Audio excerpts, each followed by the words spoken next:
Welcome, everyone. Happy Friday. This is the Film Threat Livecast. I'm Chris Gore. Get ready for a big show today. That's right. We're going to talk about movies that have opened in theaters. It's January and everything sucks. I don't know that we're going to review a decent, worthwhile movie in the next 4 or 5 weeks, but we appreciate that you are here. So we're going to talk about Night Swim, also an action movie called Mayhem, and the controversial film on Netflix, Leave the World Behind. Plus, the filmmakers behind Mickey's Mousetrap will be here today, or so I'm told. We're very sorry over a scheduling snafu, but they'll be here answering your questions. We're going to talk about the mouse and what you can do with the mouse and how much you can abuse the mouse. That sounds really weird now that I said that out loud. Alan is waiting here somewhere, but let's get the show started. Let's kick things off, and I'll get Alan in here. It's going to be a little crazy.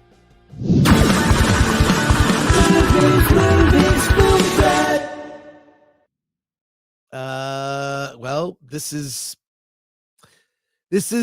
typical. This is typical. I don't know what this is, but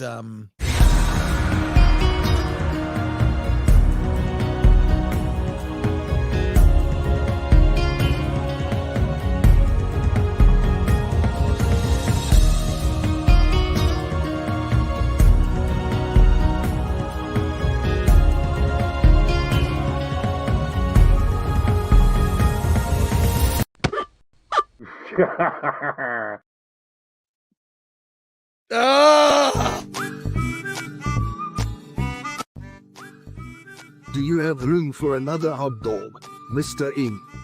Unless you can slip it in real quick. Alan! Alan! Alan! Alan! Alan! Al! Alan! Oh my now, God. do you even know when these things are going to happen? Like, it's just...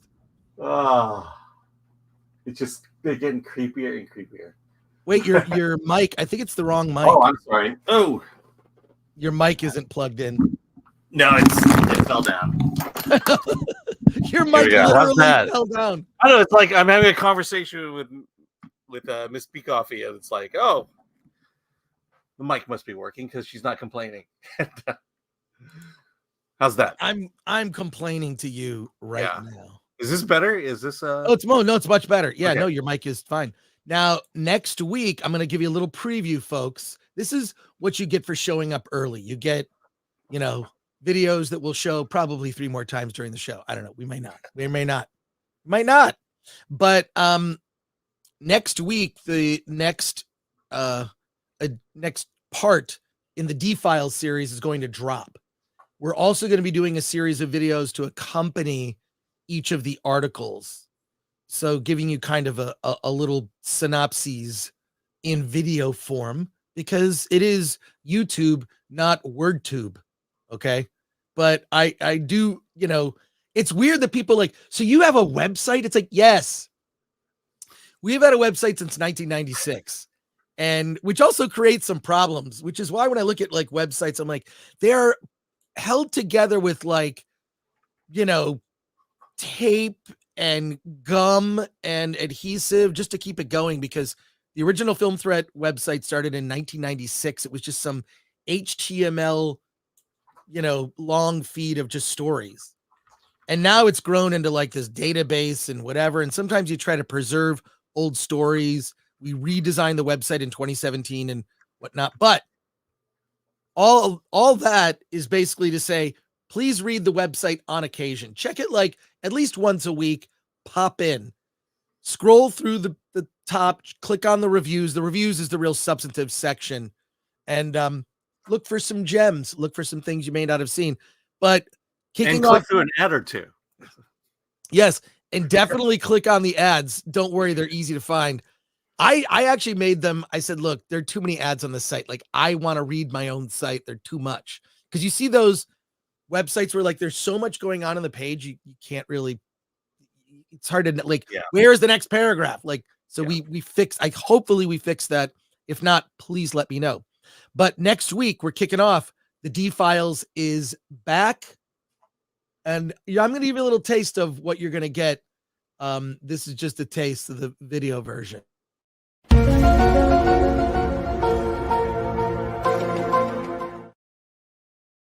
And that's we're cool on the copyright with that.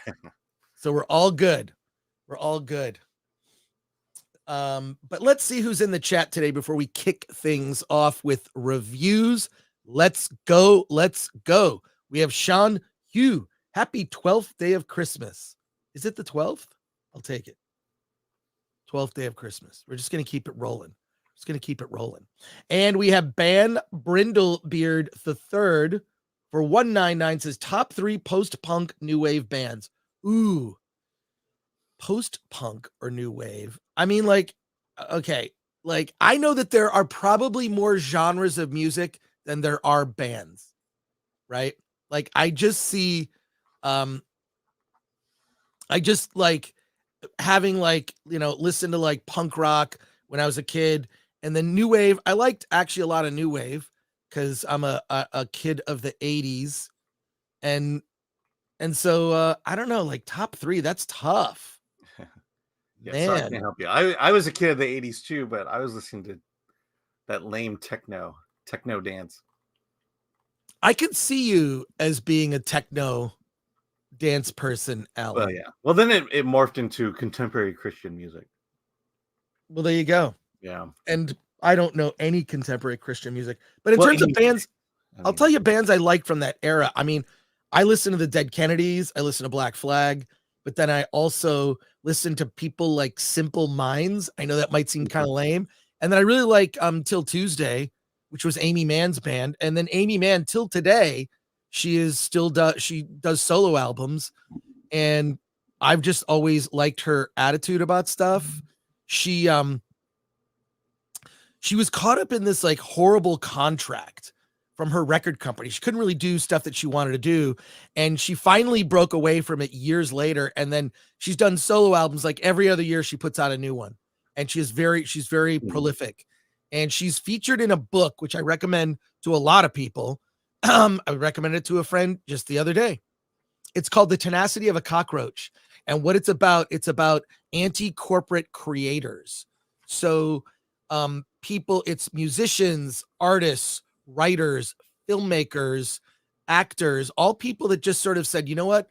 Screw the corporate structure for being creative. I'm just going to do my own work on my own independently. And it's an entire book of interviews with people who did that. They focus solely on how they did that.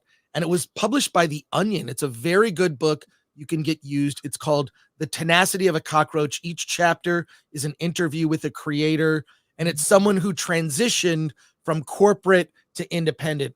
Incredibly inspiring book. And I feel like that's anyone that's creative, that's their MK Solid 82 says, yeah, David Solon, the actor who played the main boy in Salem's Lot, are now dead. It sucks.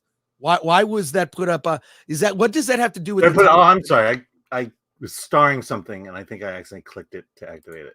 I thought this was so important that Alan had to put it on screen. No, I'm starring comments, and then the stupid chat just. God dang it, Alan! Yes, I will rule you one day, Flash Gordon. Yes, I claim that I did it on accident, but it was really on purpose. You haven't even You have not even commented on my T-shirt today. This is not we normally wear Film Threat T-shirts. Can you see it? You got to put me full screen. Oh, yeah. Full screen. Here's the shirt I'm wearing today. I got it directly from Godzilla.com. Is that an official website? Yes, it's where you can get official merch. I pre-ordered the Godzilla -1 figure, and in addition to seeing Night Swim last night, I saw Godzilla -1 again. I didn't see the whole thing. I saw about the last 2/3, but I bought a ticket. So every week, if I have an extra ticket, I just buy a ticket to Godzilla -1 because I wanted to get the money. And when I was at the theater, it was the 9 p.m. show in the whatever laser digital thing at AMC Burbank 16. It was like half full. I'm like, this movie's been out for 5 weeks now. I know. 5 weeks. It's half full, like for a 9 o'clock show, not a 7 o'clock show, 9 o'clock. And everyone applauded at the end. It was crazy. Yeah, I took my daughter last week, and same thing, half full audience. This movie is really, we should really look up the box office for Godzilla and see how it's doing, but I'm impressed. Yeah. I mean, I talked to someone who knows a little bit about indie movie theaters. Yes. And Godzilla is quite the delight right now. And and I believe they split a 50-50 take on the box office. Good for it's a masterpiece. And now I just want to I heard we were talking at our movie meetup about other movies that the director has made. He's made some really amazing films. I have to just go down a rabbit hole. I'm going to find his stuff. So that's something we'll do for a future thing.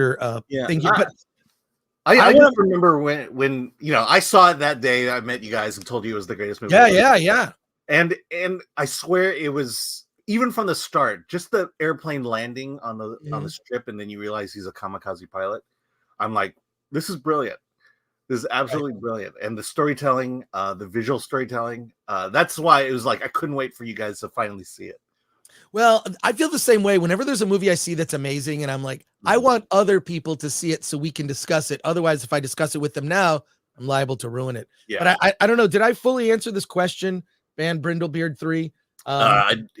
You named bands. I like the Clash, and then I love the Clash. I mean, there's like certain Clash albums that are like, oh my god, this is just epic stuff. So I listen to the Clash a lot.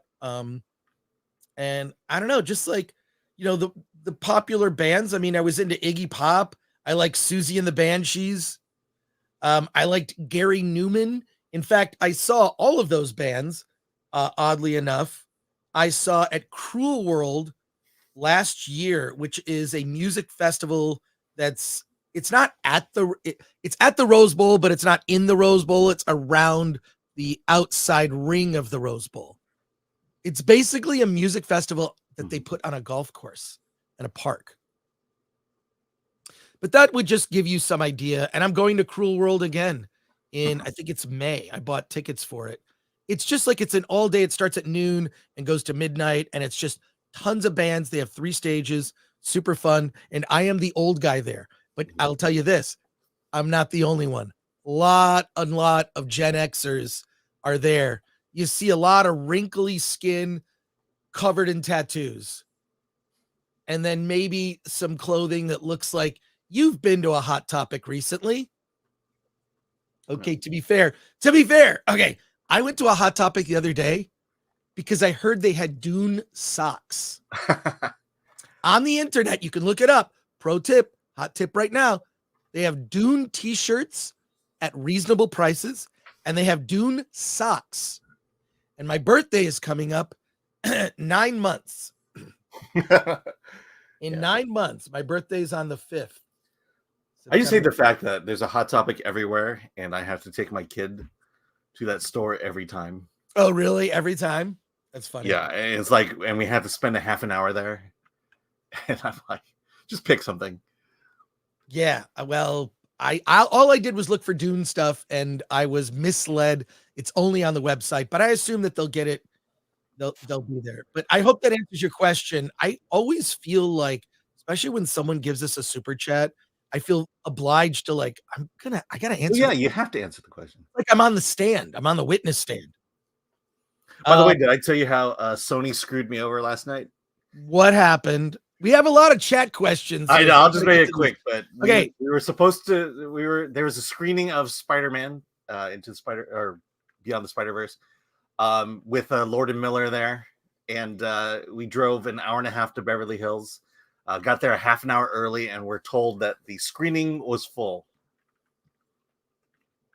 What? Yes, I know.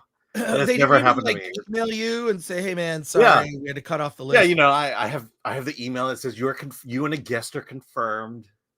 They should have let you just stand in the back. Yeah, and so we went to the Grove afterwards, where we spent. You could have come and met us. You should have called me or texted me. You No, we we're going to drive out to Burbank from there. Oh, come on, man! It's just a quick. Plus, neither of us had the desire to see Night Swim. You take the 405 to the 134 to the 101 to the. Every time you talk about freeways in California, you literally sound like this SNL sketch, The California. You can't. Yeah. All right. Yeah. And the thing is about that sketch is if you live in LA, everything they say is right. Wait, Epic Mike was just talking about you guys in a meeting. What were you meeting about? I know. Why don't you, Epic Mike, why don't you message me? Is there a question that I can answer for you? I want to get Epic Mike on the show because he has he has multiple film projects. I don't want to give away too much. I have been given a glimpse of one of these projects, and I was amazed at the level of quality. I mean, it's straight up a totally professional. Now, I was thinking Epic Verse, it'll probably be like some trauma stuff, right? It's not trauma. I mean, this is some legit. What stage are they at in terms of well, they're in production. They're in production on a couple of projects with one. So they're filming your thing. But the idea is output to a particular audience. I can't speak for Mike. I won't do that. But I would like to have him on because there were just some pieces of the puzzle that I believe I can help fill in.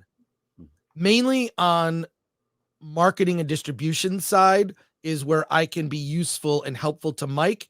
And I want to do that. So Mike, let's get you on the show at some point. You'll hear from me soon. All right. I appreciate that. Thanks, Mike. All right. Going with super chats here. Great con for 2. I'm not sure about this new haircut on Chris. What? Okay. It's not a haircut. This is just, I woke up like this. This isn't okay. Normally what I do, I could do a series of incredibly stupid TikToks with dumb, helpful information. Here's one of the things I do. When I wash my hands at a public restroom, my hands are all wet. I just go like this.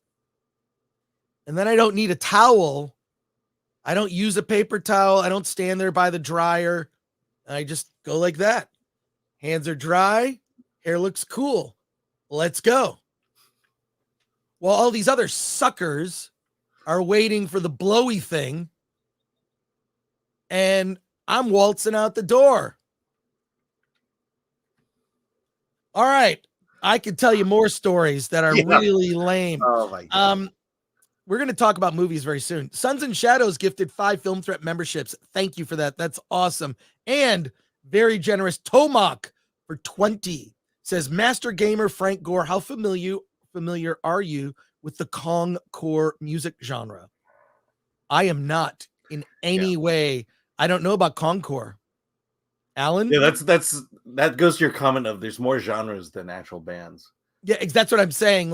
When I look because I used to read a bunch of music magazines. I used to read Maximum Rock and Roll, Boing Boing. Well, Boing Boing was more tech. So I would read, I was in the 80s and 90s, and I'm not saying this has changed.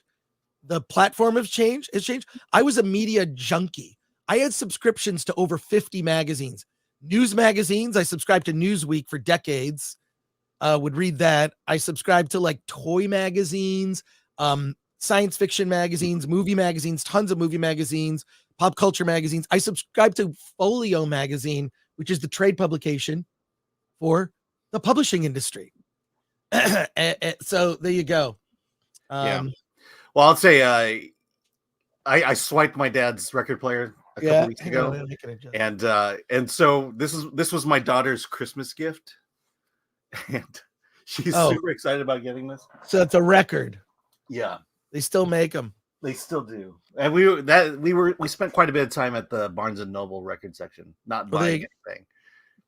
Well, there you go. Records are too damn expensive.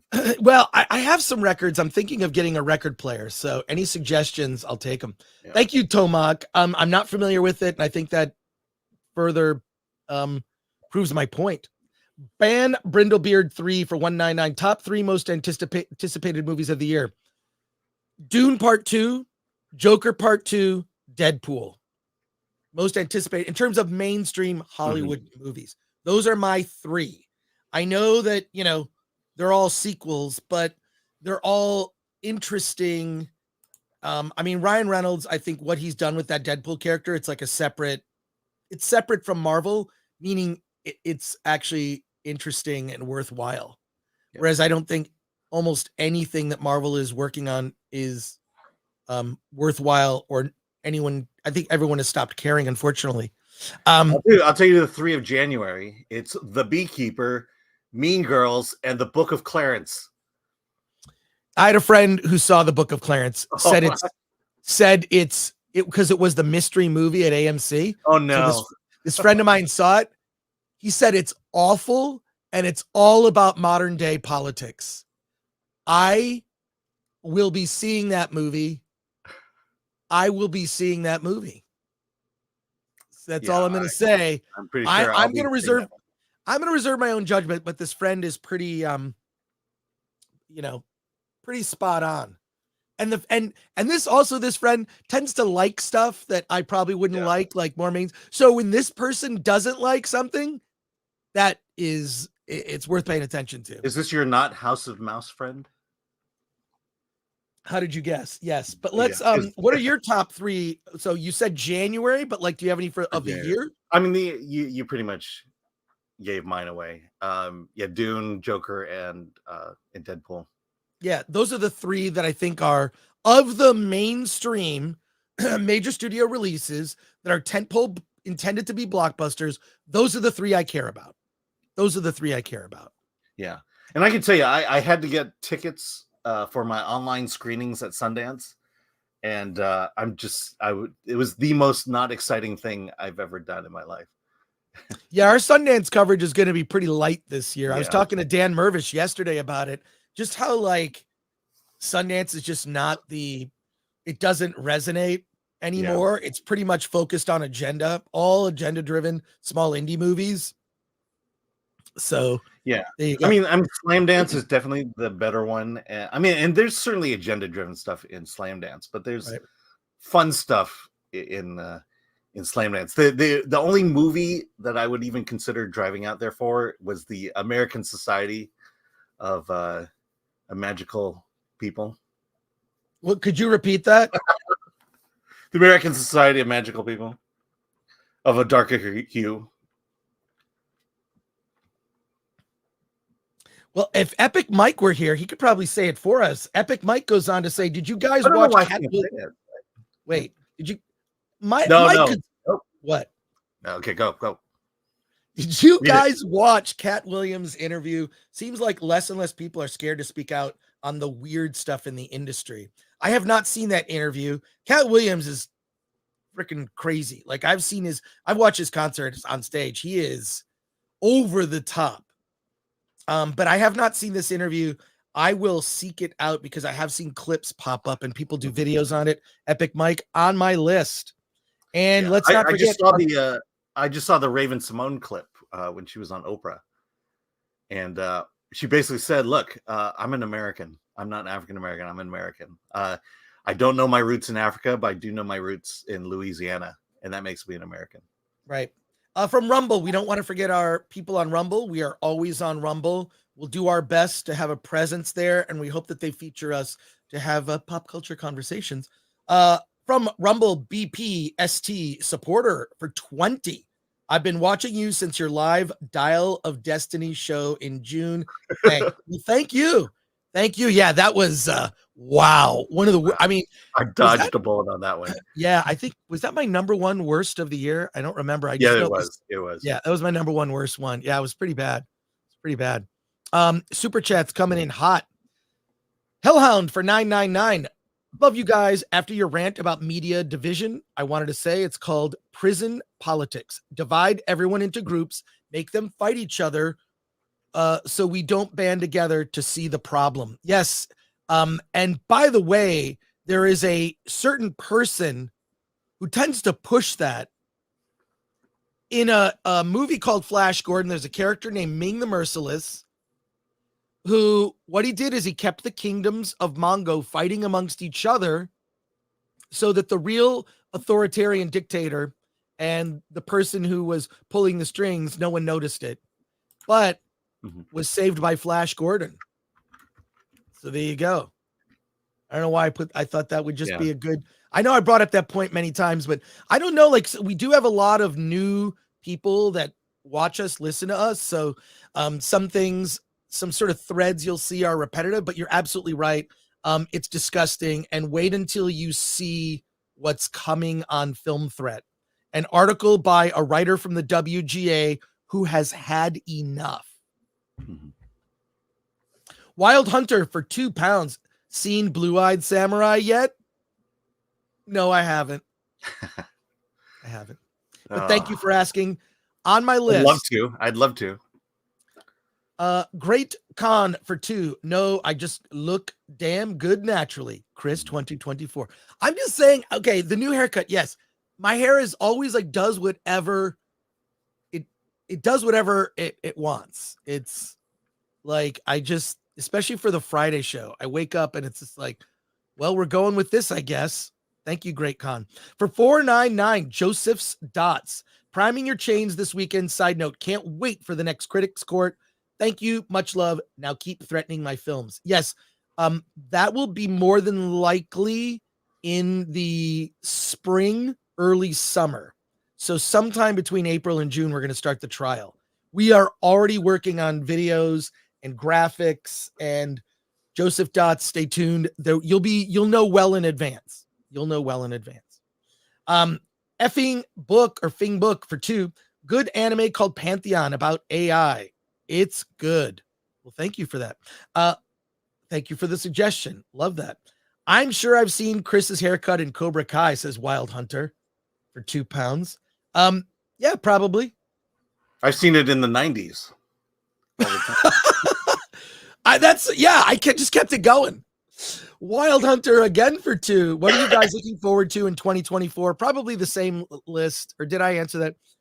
Joker 2, Dune 2, Deadpool 3. Yeah, no, same question, different person. Yes, but thank you for the question. Thank you for the support. And Jimmy Francis has become a new member. We appreciate you. Yes. Another one here from Noah Freger. Fellas, my fiance gave me 2 Film Threat shirts, Alien Back to the Future, for Christmas to go with my Batman one. You guys are awesome. Yeah. We have 50 designs in the Film Threat shop. So let's go to the Film Threat shop. Check it out. Go to shop.filmthreat.com. We have Star Trek themed, or maybe it's themed. I don't know if it's Star Trek or not. You're basically your favorite movies. We've kind of like taken over the logos and done our own take. That might have something to do with Jurassic Park, Godzilla. Who knows? That might be Rollerball. And check it out. Also, look, Valentine's Day coming up. You can get an I Heart Movie Geek shirt for your boyfriend, ladies. So there you go. But there's more than just that.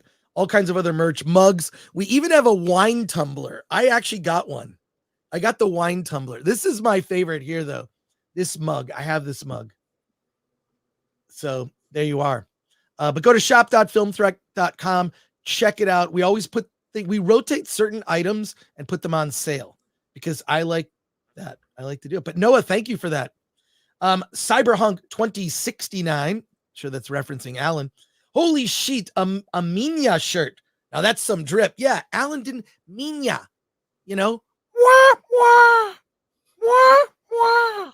That's my Minya roar.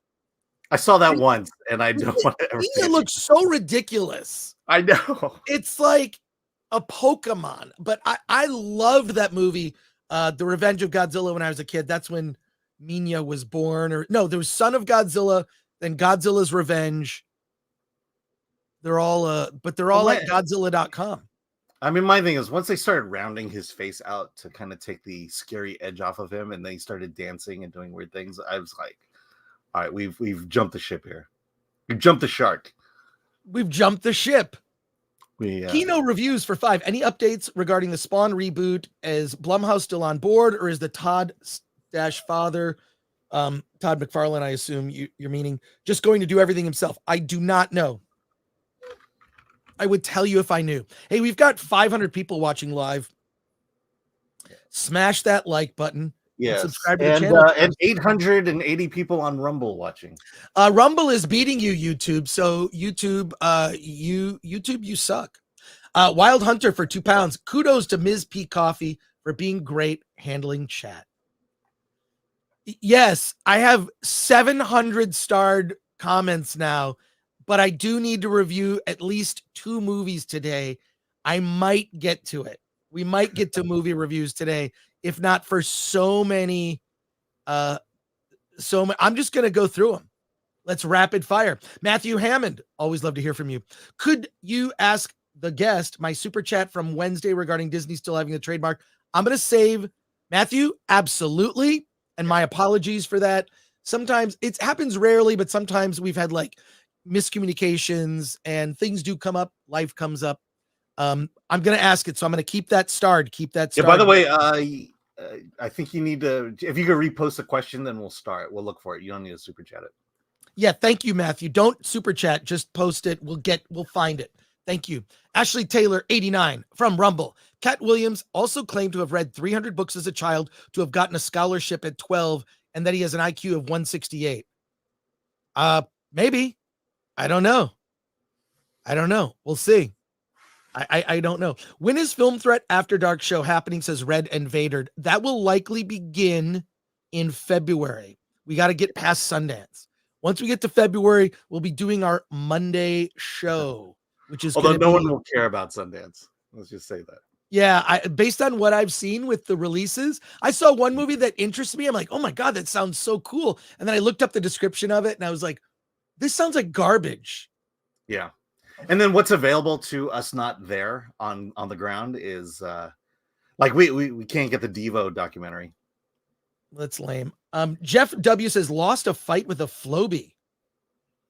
Are you talking about Alan's hair or mine? I believe that would be your hair. You sure about that? Yeah, because my hair looks less likely that I fought a Floby than your hair. Well, I don't know. Saying. All right. Well, that's that. Okay, I'll take it. It's fine. Fingbook, SNL and California is not cool anymore. Woke killed it. Can't disagree with that. And I live in California. California is not cool. The influence of California from a pop culture standpoint, everything, fashion, music, film, not an influence anymore. In fact, if anything, there's a rejection of ideas coming out of California. I would say that that's fairly accurate. John Manilang, Ing the Merciless, called a stupid chat. Great start to 2024. Alan? No, I said the stupid chat function. It's true. Out of context. Yeah. Yeah. Mr. Hey, where did this comment pop out of nowhere? It's this stupid chat function. Okay, 200 Watt Studio for 2. When will you have Olivia Munn on again? She's going to be at our I'll show you right now. This Sunday, I forgot. I have to let everybody know about this. This Sunday, we are having a watch party for the Golden Globes. Look who's going to be there. Ricky Gervais will not be there, but his picture is on our thumbnail. It's our Golden Globes watch party. Join us at 4 p.m. Pacific time, 7 p.m. Eastern. It's going to be a 4-hour show. and we're going to have Olivia Munn, probably not on the show, but someone who looks like Olivia Munn. And by that, I mean an Asian woman. There might even be 2 Asian women. That's my friend. She's confirmed to show up. Kira Lynn is going to show up. I'm going to ask X-Ray Girl. Who else would you like to see on our Golden Globes watch party show? Join us Sunday, afternoon, evening, depending on what coast you're on or where you are in the world. Will be Alan, myself, will be watching it live. I think Dante is joining us, Paulie from Latino Slant. And then we're going to have some funny people on. So there you go. But yeah, Olivia Munn, never been. We had a text exchange once because someone was trying to cancel her. And I DM'd her on Twitter. I said, this is you just made like a dumb joke. I think she used the R word in a joke. And then people started coming after her, and I DM'd her. I said, I thought your joke was funny. I don't know what the big deal is. Whatever. People are idiots. Then I noticed she wasn't following me. And I think, I don't know. It's probably because I say stupid things. Or that she's way too famous for you now. Well, yes. That's probably more she's too famous for me to talk to her, but she's enjoying life as a mom. If you look at Olivia Munn's Instagram, it's pretty much just all mom and hanging out stuff. And she's absolutely stunning. I would even go so far as say she looks better looking now than when we were working together back a long time ago. I don't want to say how long, 19 years ago. But I'd love to talk to her, love to talk to her. From Rumble, Ashley Taylor, 89. Alan played the keyboard guitar like the guy in Revenge of the Nerds. Well, there you go. The term is keytar, by the way. Keytar. Okay. Keytar. MK Solid, 82. Rest in peace, David Soul. Very sad news. Both of the stars of Salem's Lot in 1979 are now dead. Really sad news. Yep. Sorry to hear that. It's just like, yeah. Oh, I was going to say Glynis Johns just passed away too. I'm just surprised sometimes when I see people pass away that like are from like that I watched as a kid.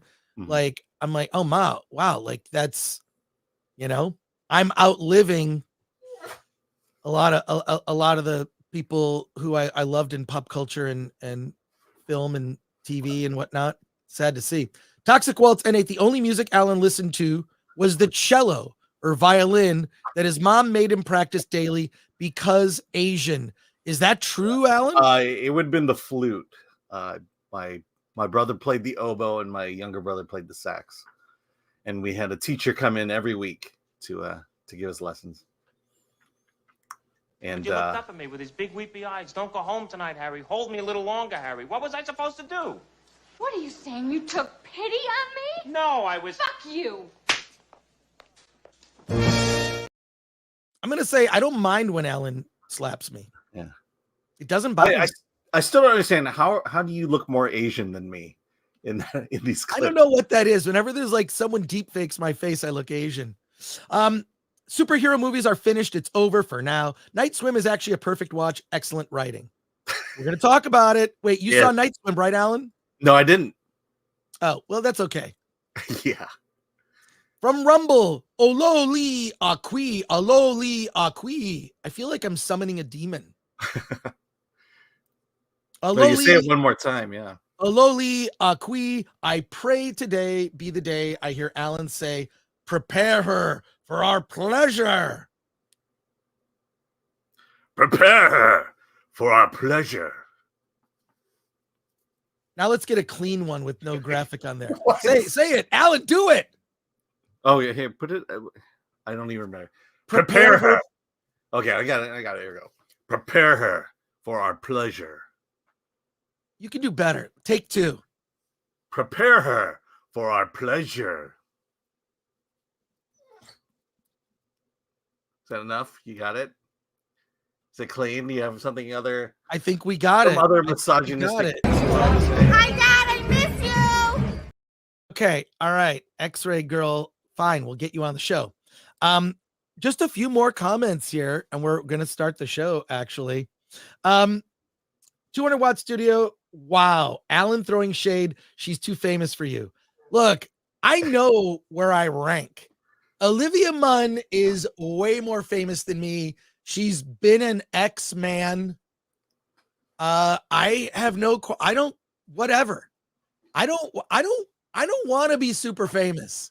I am low key. I only feel like, oh, I kind of am a little famous only when I'm at like a comic convention and guys say, you're on YouTube. I know, I watch your show. And then, or you were on that show with Olivia Munn. Or you were on that show with Olivia Munn. Exactly. So no, it's whatever. Like if I go to a comic convention, people are like, they'll recognize me, but almost no other situation. Well, it does happen sometimes out in public. So, but whatever. Yeah, no, but I don't feel that it's shade. I feel like Alan's being honest. But do not miss this. Is there a banner for this? Did someone make a banner? Or here we go. Yes. Someone remembered to make a banner. Might have been me. Watch our Golden Globes watch party on Sunday, January 7th. Blah, blah, blah. Yeah. There you go. Yeah. So we're starting at 4 p.m. an hour before the ceremony starts. Well, we're doing that to kind of just get people to come in. Our guests I'm going to have show up at like 4:30. We're going to look at the nominees and the categories. So our pre-show is kind of like setting the table for what we're about to see. Then not Alan, I am going to move to the couch, probably drink more than I should. And then we're going to just watch it and goof on it. And then we're going to constantly be telling people, mute your sound. You can't, the sound is bleeding through. That will be heard. We're going to keep a tally of how many times that gets said. No, the other one would be, there's a delay. Don't reveal who the winner is. Not everyone's seen it yet. Those are the two things you're going to hear quite a bit. So there you go. All right. Time to pivot and do our, Alan, you've seen the, what are you reviewing today? I saw the Netflix one. Good. Okay, we'll talk about that first. Let's set the stage for it. Here we go, folks. Our first review of the day, and it's only 45 minutes into the show. My apologies. The chat's part of the show. I really enjoy talking to all of you and answering your questions, but let's get started here. Okay. Alan Ing, how would you rank The Iron Claw among the movies of the year? Alan Ing, I'm calling you out, Alan Ing. Oh yeah, it's definitely top 5. It's top 5 of the year. The Iron Claw, the Iron Claw. Yeah, it'll be. All right, Alan, you saw, I just want to get a very quick reaction. Okay, a very quick reaction. You saw the first 3 episodes of Marvel's Echo. Yeah. What can you tell us? What can I tell you? Wait, I got to change this for a second. You're going to have to get, hang on, because we need to set the table here. Because, here we go. We got to say, okay, hang on. I just want to, first of all, this is very important. This is not a review.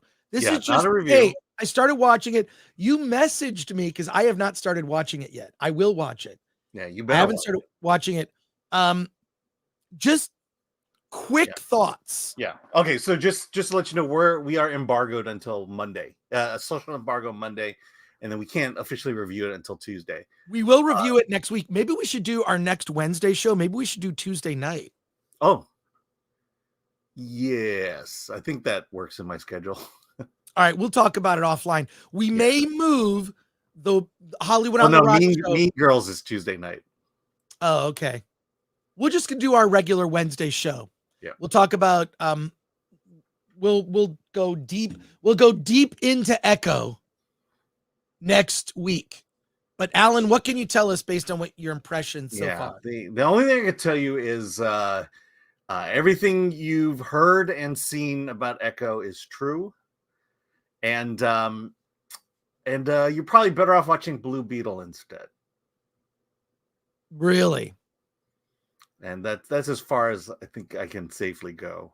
Well, didn't you tell me? I'll just tell you the 2 things you said to me. 1, it's really boring and slow. And the second thing you said was the way she loses her leg is incredibly ridiculous and stupid. Let's say there are leaps of logic that don't work, and when you see how she loses her leg, it makes zero sense. All right, we're not going to talk about it. We'll talk about it next week. Let's just,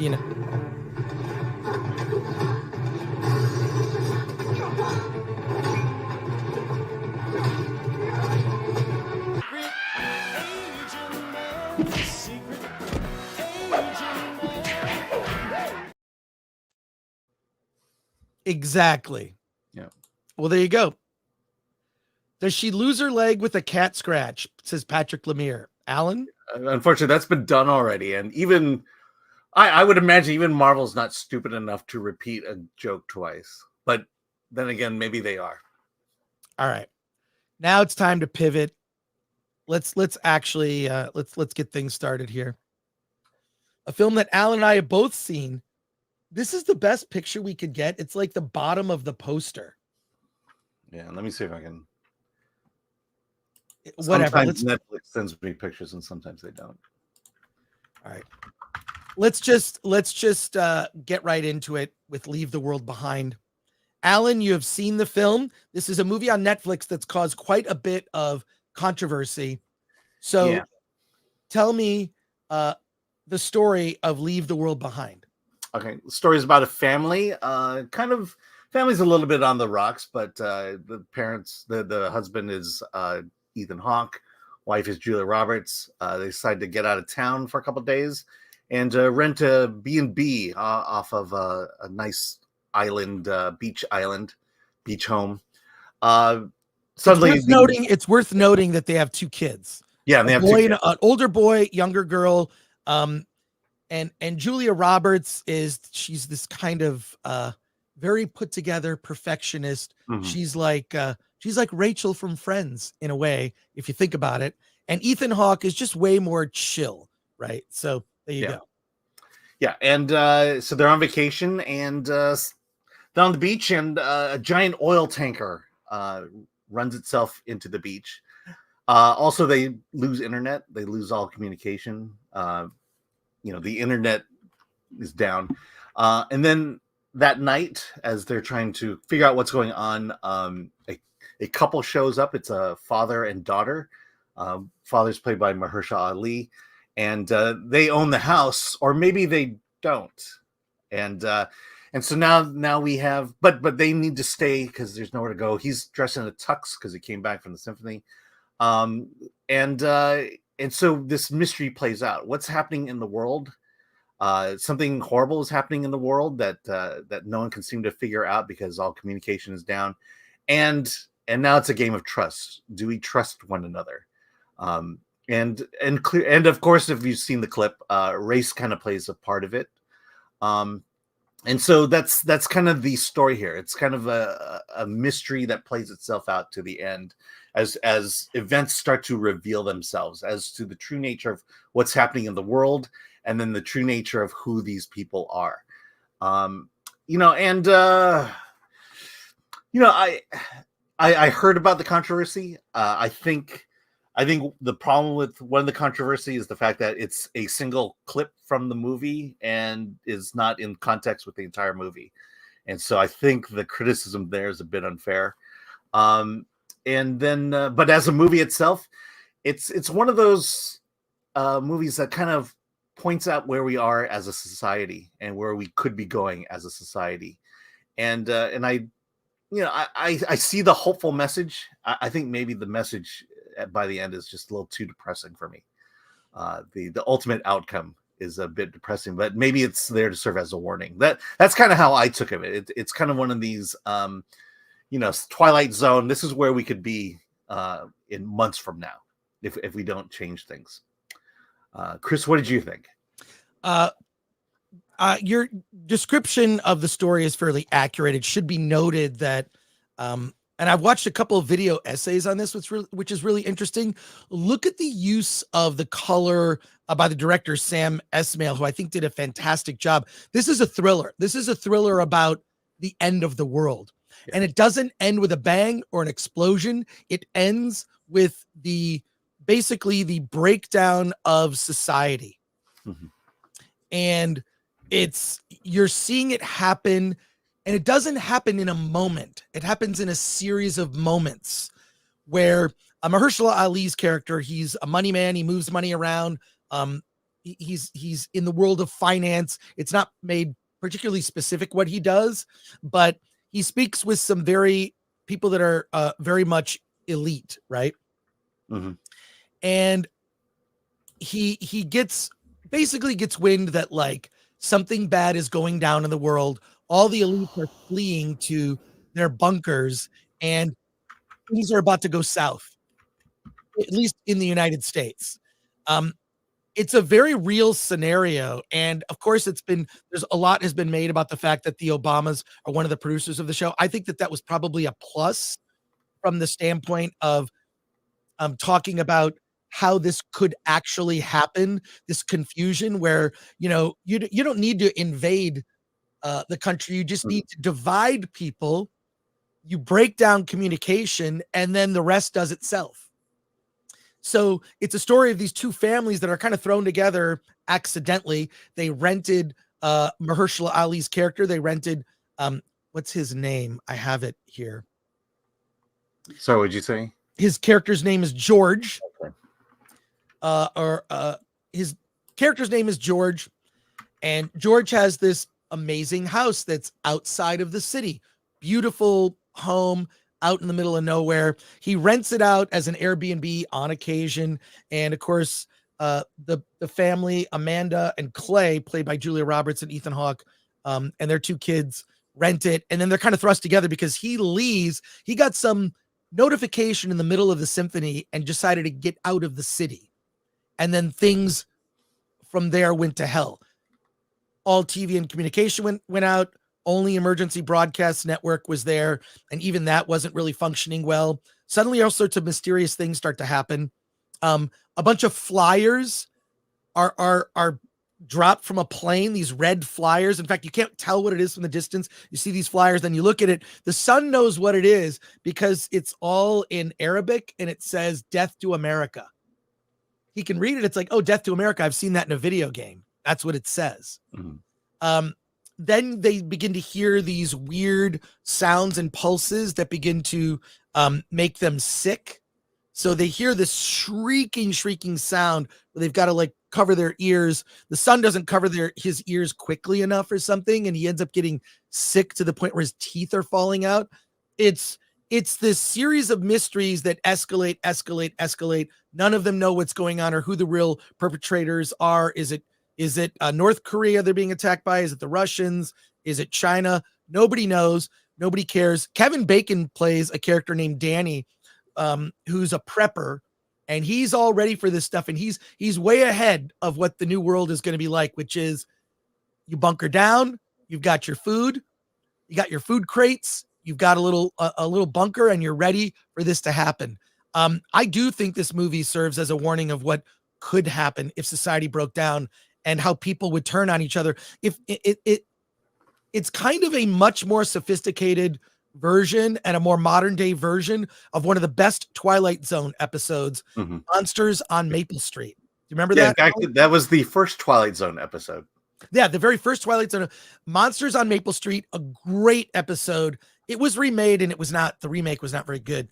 But that episode I remember seeing as a kid, and it just showed you because one family had a bunker and everyone in the neighborhood, based on their paranoia, begins to turn on each other. Mhm. This is the modern day version of that. We're so connected to our devices and we can't do anything without them. We can't order food. We can't navigate a map. We're such a slave to our black mirrors that we're incapable of surviving with when they're taken from us. This movie is a warning. The thing is this, Julia Roberts, she is a very you could just call her a Karen. And Mahershala Ali's daughter, Ruth. SJW. Yeah, she's total. Yeah, but, and she's totally like, hey, there's a line which says, you can't trust white people. I think Mom would agree with me. That line is in there. A lot of people have pointed that out. It's in the context of the movie, makes perfect sense. They don't trust these people that are in their home. I mean, Julia Roberts doesn't trust Ruth. So there are redemption arcs with these characters. So the point is that I want to see a movie with flawed people. I want to see a movie with characters that begin one way and maybe you'll see some positive change, or at least a step toward positive change. These are amalgams of real types of people. Now, if you've seen some of the video essays, which are really interesting, the use of the color blue is prominent throughout the film. And if you really look at it, you see that Julia Roberts' character, Amanda, represents one end of the Democratic Party, and Ethan Hawke, Clay, represents a different end of the Democratic Party. More of a centrist, right? More of old school Democrat. Yeah, the hippie kind of. Like, live and let live and everything's cool and whatever. And then the color red means something else, obviously. Now, you could read a lot into it, or you can just enjoy it as a thriller. I think this is fantastic. It's the best thing I've seen on Netflix in a long time. And I've seen like Maestro and all the big, I think this is fantastic. If you take it as a thriller that's got a little message underneath, it's there, but it doesn't force the message. That's the thing that I do like about this. Some people might be, taken aback by some of the lines, like that line about not trusting white people. It didn't bother me because her character is a bitch. Yeah. And it was well established throughout the entire film. Yeah. That line doesn't come out of nowhere. She would say that. Yeah. She instantly doesn't trust these people at their house. What are we even doing? This is like, she's questioning. Mahershala Ali is kind of like, George is like Clay's character, kind of more measured, more in the middle, but how they deal with this, the different ways they deal with it, and then the introduction of Kevin Bacon's character, I thought was fantastic. And the other thing is the sound design really works on you from the music, which is this sort of underneath the surface score of like, something's wrong. And this movie, oddly enough, made me feel uncomfortable, but in a good way. But you see, like, this would be the seeds of how society falls apart. Who has the resources? Kevin Bacon's character, Danny, has some medicine. But wow, I thought it was, look, put aside any things you might think based on what you've seen in some YouTube videos. Watch this film and then watch some of the video essays that have popped up. I don't necessarily always agree with those. I always kind of think that they're like, well, you could see it that way or not. But I do think there is a very purposeful use of the color blue and the color red. Very, very much on purpose. But I thought this was fantastic, and I would strongly recommend it. 8 out of 10 for me. Alan, what did you think of it, and how would you rate it? Yeah, the reason I like the movie, I didn't like it as much as you did. And I think it is more emotional and psychological in nature, in the sense of, this is one of those movies where you watch it and you want to talk to people about it. And you kind of want to go and say, did you see what I saw? Because looking at the chat, I think we're all looking at this movie in very different ways. I tend to see it a little more your ways, in the way you do. But it was definitely anxiety inducing, because, I think watching this just felt like, wow, this could really happen. Yes. I think the Americans are at a point where, it can all come crashing down at the flip of a switch. Yes. And what's interesting to me is that I think the rest of the world is watching it and saying, yeah, someone flip that switch soon, and because they want to sit back and watch America implode. And I think this is kind of pointing out how it can be done, and that there doesn't need to be, a Soviet attack or a nuclear war. We could just make the Americans do it amongst themselves. Part of me is like, is this a warning? Is this kind of hopeful in the sense of, no, 100% it's a warning. Well, hold on. No, I just want to say that. Okay, sure. Is this hopeful in the sense of, hey, we could right the ship, or is it being prophetic and saying this is the inevitability? And I think that's where the discussion comes in, because we are so divided as Ming the Merciless has done so well. That is it too late for us to gain cooler heads, to step back from ourselves and say, what have we become? I think the next few years will play itself out. Unfortunately, we have an election coming up this year. Right. Yeah, unfortunately. But look, I think it's worth seeing because it begins a discussion, and a discussion of do you have concerns about this? Do you have a go bag you can throw in your car? The thing with the Teslas I thought was really interesting. Like, oh wow, this could like stop all. I mean, we already have to contend with protesters blocking freeways, which I am not in. I'm sorry. If you're blocking a freeway to get to an airport, you are inconveniencing people. It's already been reported that people have passed away from freeways being blocked. Anyone that blocks a freeway, you protest all you want. Freedom of speech. You block a freeway, you go to jail, and not for a short amount of time. Can we go back to super gluing ourselves to Starbucks counters and do that? Yeah.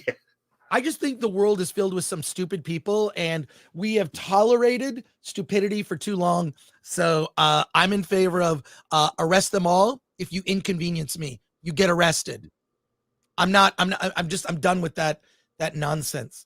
But I strongly recommend Leave the World Behind and then have a discussion, but watch it with a friend. You're going to have a great post-film discussion. I really, really loved it. Don't be turned off by what you've heard. Check it out. Yeah. Let's go to your chat comments and questions here. Starting with Matthew Hammond for $4.99. I watched The Problem with this. Okay, this doesn't have anything to do with. I will get to it though. Yeah. 200 Watt Studio for $5. Chris is like Sybil Shepherd and Munn is like Bruce Willis. After Moonlighting became popular. Yeah, we just don't talk to each other. Yeah, by the way, if you watch the first season of Moonlighting, the opening sequence, the song, My Grandfather's Restaurant appears in it. Okay. Can we just do a super cut of everywhere your grandfather's restaurant? 200 Watt Studio for $2. In the end, they find out Biden is still president. Yeah, that could be. I'm going to start from the bottom here. Christopher Moonlight Productions. I'm actually really just over movies about the end of the world. No matter how good they are, it's antithetical to Aristotle's idea of what art can be in his poetics. Christopher, thank you for your optimism. Appreciate it. I felt compelled. I mean, this movie's been out for a couple weeks. I felt compelled to review it because it was getting so much attention. We review things that are on Netflix occasionally if there's something that's popular. I think it was important for Alan and I to see it so we can discuss it. But I agree with you. I prefer more hopeful things. I think you can guide society in a way with some more hopeful messages, some positivity.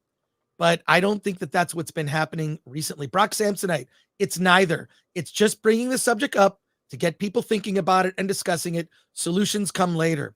Appreciate that, Brock. From 8 Ellis 24 from Rumble. Alan, the voice of reason. That's right.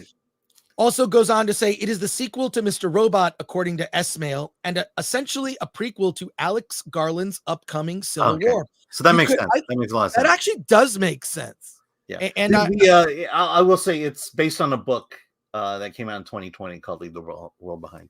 Yeah. Winter Soldier sub-supporter Chris missed it totally today. All right, fine. You can disagree with me. Brock Samsonite, it's really more about exposing how we never really trusted each other in the first place. We just had the illusion of trust. I do like how the movie really does go after liberals a lot. It's like, you think because you're having the whatever it was, there's this whole speech about like, you think you're doing something good.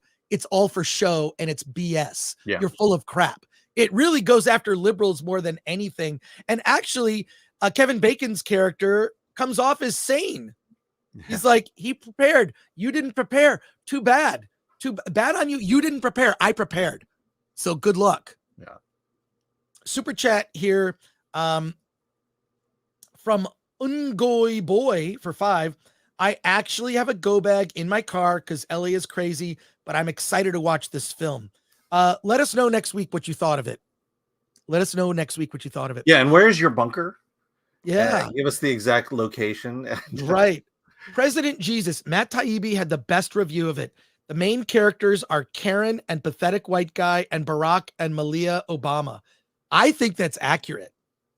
I actually think that's a very accurate description.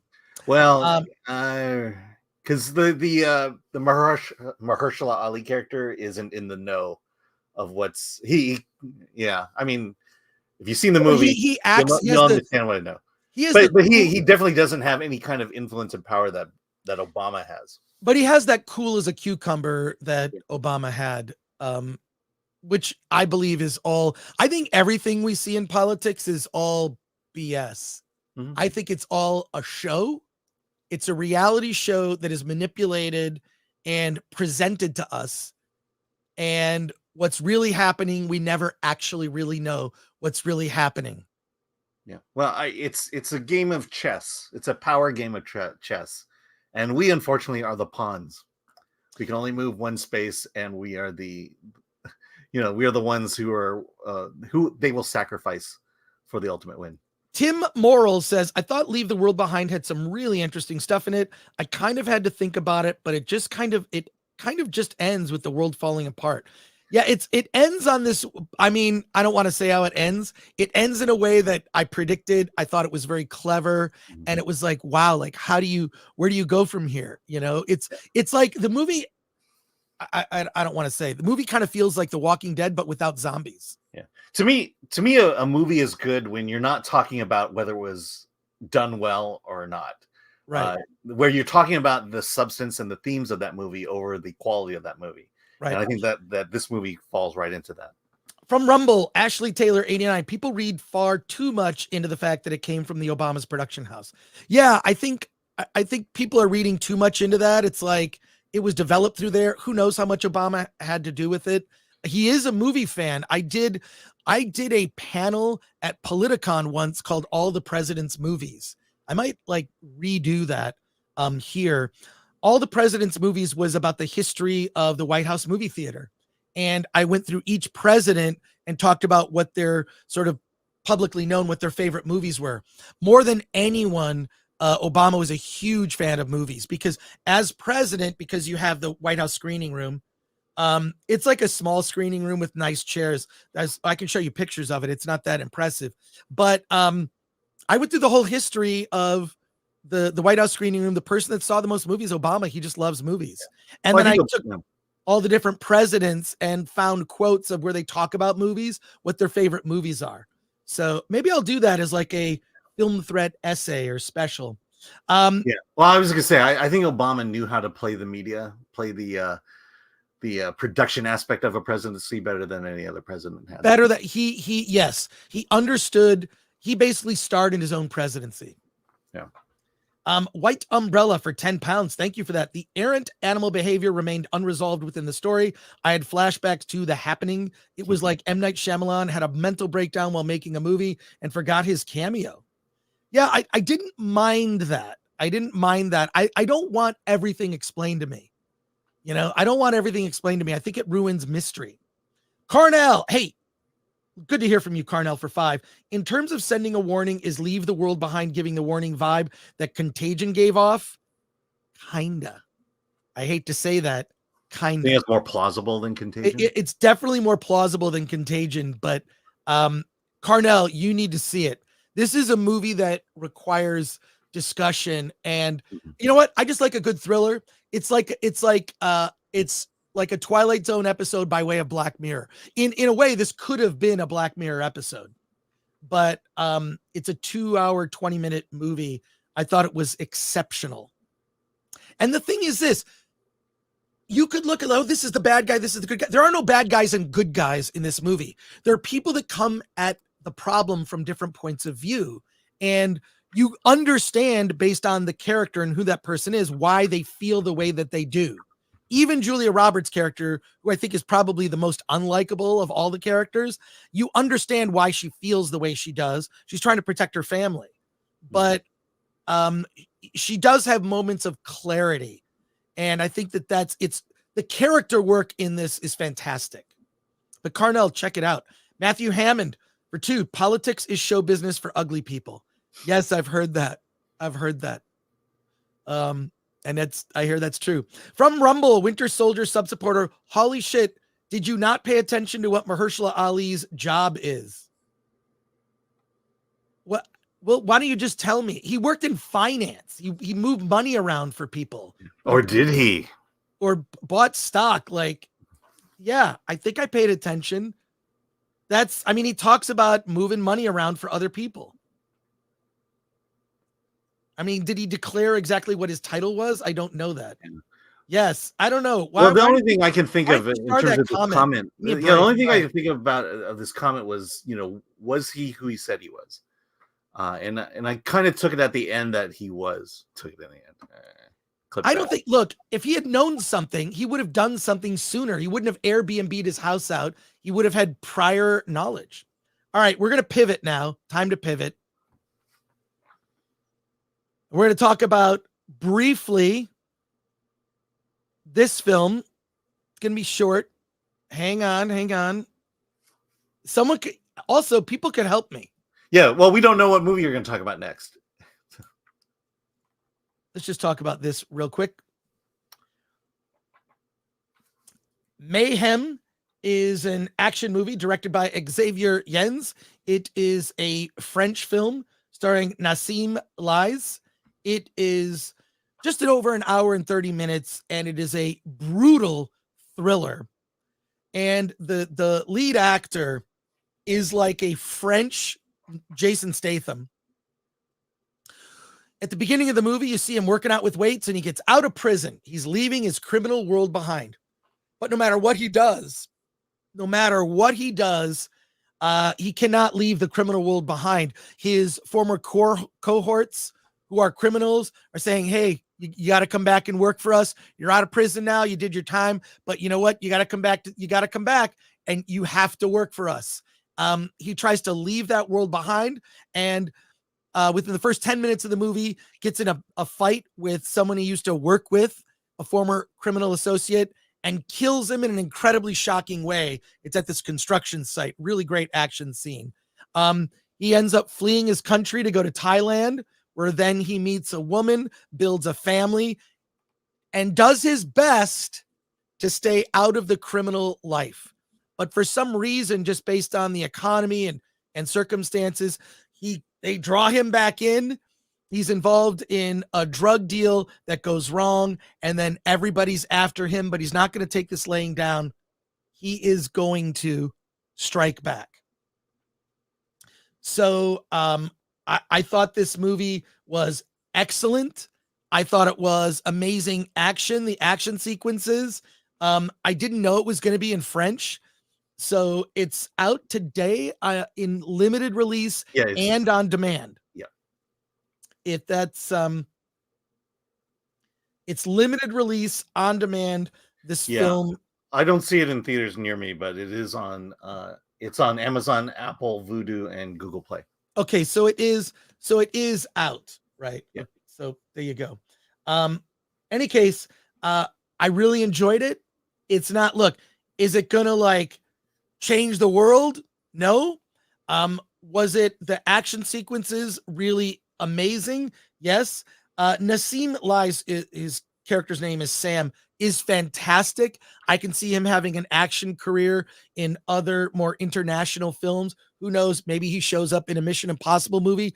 I just think that he is being built up to be a bigger actor. I thought it was fantastic. Now, it's no The Raid, right? Or The Raid 2 or anything like that, but it has sort of glimpses of that with the like close-up fight play with like knives and in close circumstances and like guns and whatnot. And it shows how like corrupt the world is, where this guy, he just wants to just leave his criminal life behind, have a family. That's it. And it's impossible no matter what he does. Maybe it's because of his physical stature and his certain set of skills. He's unable to leave that world behind. I thought it was very good. I'd give it a 6 out of 10. Like I say, not the greatest thing you've seen, but a pleasant surprise. And it's just over an hour and 30 minutes. So I quite enjoyed it. I do like, there's like a really interesting scene where he's trying to track down. He goes, finally, he's had enough. And he kind of turns. It's like, I just they're going to either come after me, I have to go after them. And he goes to a ladyboy bar to get help. And all the ladyboys are very interested in him. And so it's all, I mean, they're ladyboys. It's, trans characters. And I thought it was a very funny scene.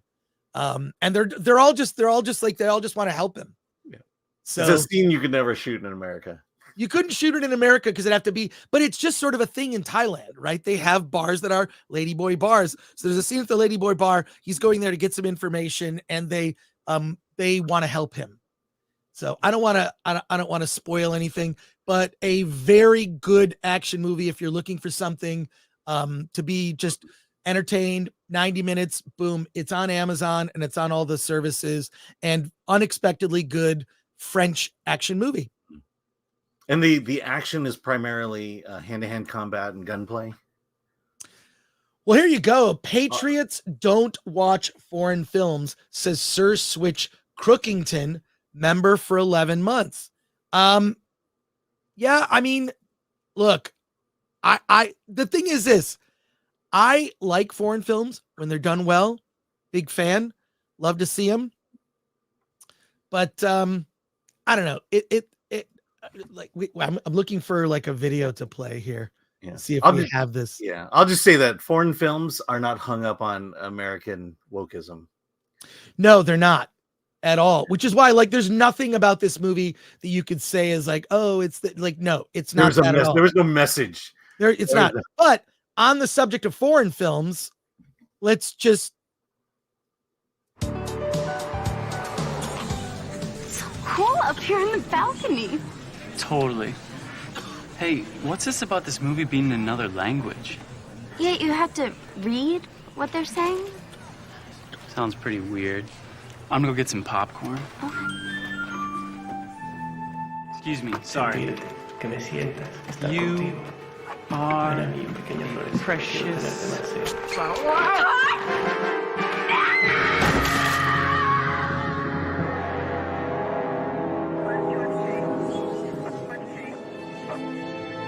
Subtitles. They're not just un-American, they kill.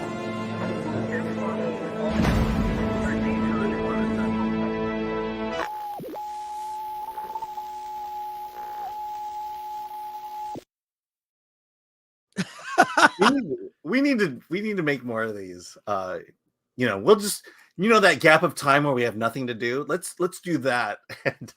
When does that happen? Gap of time where we have nothing to do? I don't even know what you're talking about, Alan. Yeah. Where are you sourcing these graphics? These graphics do not work. You know what it is? Okay, so I'm just going with a generic background. I'm gonna defend the person who got them. The just put a graphic. The posters. But all right, I need to have a discussion with Glenn about how we're going to do this. Yeah, because this is not what I wanted. I explained what I wanted, and we're not getting it. But here's what we're going to do: we're going to review another movie before our guests show up. The guests. Before we do this, the guests of Mickey's Mousetrap, the lead actor and the director, are coming on in about 15 minutes. But we have another, fingers crossed. We have another film to talk about today, and that is Night Swim. Night Swim stars Wyatt Russell, Kurt Russell's son, and Carrie Condon, and are also starring opposite Wyatt Russell. It is the film of a former ball player who is in the early stages of MS, and he's trying to heal. Is there a miracle that can help him heal? An opening scene in this movie. I'm not going to spoil too much. I'll just tell you the opening because it's in the first few minutes of the movie. You see a young Asian girl go out into the pool at the middle of the night and get sucked away by some demon. There's a demon in this pool. Years later, the character played by Wyatt Russell, his name is Ray Waller. Ray Waller, former ball player, and his family's got 2 kids, boy and a girl, and he's married. It's nice to see a family in a movie. They're looking for homes and stumbles upon this home. It's been vacant for a while. The pool has seen better days, and it has a pool. And his therapist says, swimming every day is something that would help heal you and go through this process and maybe get your career back as a professional baseball player. So they're like, well, this home is not exactly what we were looking for, but it has a pool. Let's get it. They get the pool. The family cleans it up, and mysterious things are happening in this pool. Mysterious, weird things. Is there something hiding? Is there a demon near the drain? What's going on? But oddly, the pool also has some strange healing powers. Ray Waller, while he's working, cuts his hand, goes in the pool, and the very next day, his hand, the cut is completely gone. It's completely healed. He begins to use the pool because it has some regenerative quality. But is there a cost? Is there a cost? Is there a trade-off? You get healed, but at the same time, there are dark forces in the pool.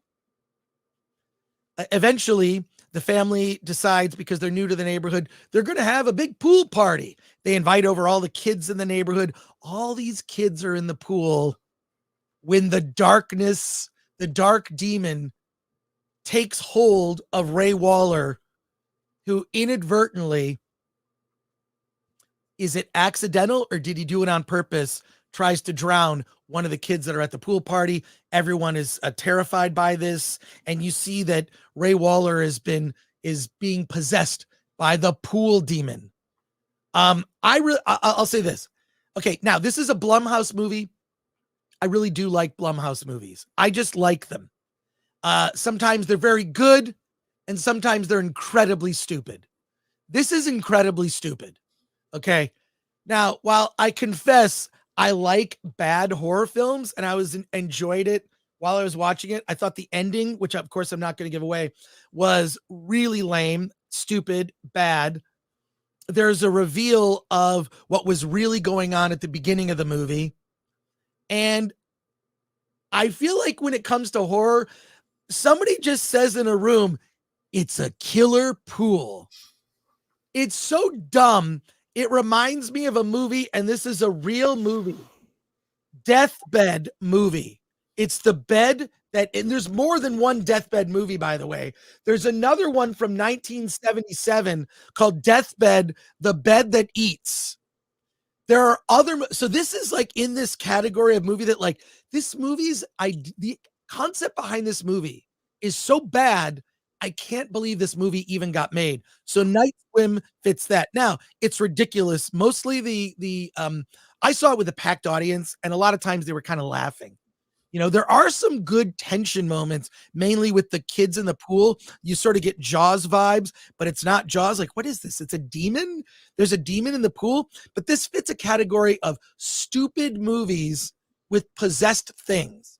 Like, look this up. It's a real movie. Deathbed, The Bed That Eats. It's a horror comedy from 1977. It's only an hour and 17 minutes. There's also one, and I think we reviewed it on the Film Threat. I think it's like, I'm going to look up the name. Killer Sofa. Yes, Killer Sofa came out in 2019. That is a real movie. Oh my God.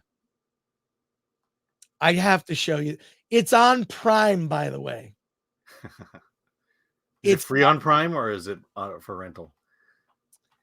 Okay, Killer Sofa. Oh, okay. Don't this one. Sit on the furniture. All right, I have to show you that I have to prove to you that this actually exists. Okay. I have to prove to you it exists because this is so ridiculous. I can't believe it exists. So we're going to take a look at this. Wait, no, that's not what I wanted to do. I just have to show it to you because one, like, you can't believe that something like this is a real thing. Like, it's an actual real thing that exists.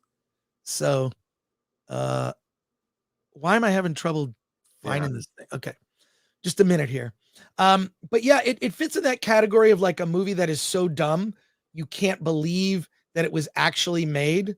Like Killer Sofa or I mean, even Patton Oswalt actually has this joke that he does. I don't want to say, it's called Grape Stove. So I tend to like movies like this because they're so bad, but like Night Swim fits into this. Like, that's a real movie, Killer Sofa. We reviewed it on the Film Threat website. It's on from 2019. I mean, we must have loved you review this, Alan? No, I didn't review this. Okay. Whenever I see movies like this, I think they're like so bad where I'm like, they're so bad that So I say this: if you're an indie filmmaker who wants to make a horror film, buy yourself a really good randomizer program. Right. Killer Sofa, Deathbed. What else could you do? Killer Pool. I mean, these are all ridiculous movies. So I cannot recommend Night Swim. I think that it just gets ridiculously dumb, but I really like Wyatt Russell. He's in the Monarch series. Unfortunately, Kurt Russell, and Wyatt could not save that show. I think the writing for Monarch is terrible. I did not like the series. I saw the first 5 episodes and then pieced out on it. I didn't even finish it. By the way, we did not review Killer Sofa. We reviewed Killer Couch. Oh, okay. So Killer Couch is a different one. Yes. Okay. So there are multiples of these movies. They're all terrible. What can you say? I can't recommend it unless you want to see a really dumb movie. And sometimes you're in the mood for that. Like, sometimes I don't always want to have prime rib and a baked potato with green beans for dinner. Sometimes I want In-N-Out. This is In-N-Out. You know what you're getting. Night Swim is bad. It's a killer pool. It's stupid. And if you want to have, you can watch Killer Sofa on Amazon, or you can watch Deathbed. These are all, and Deathbed was remade again.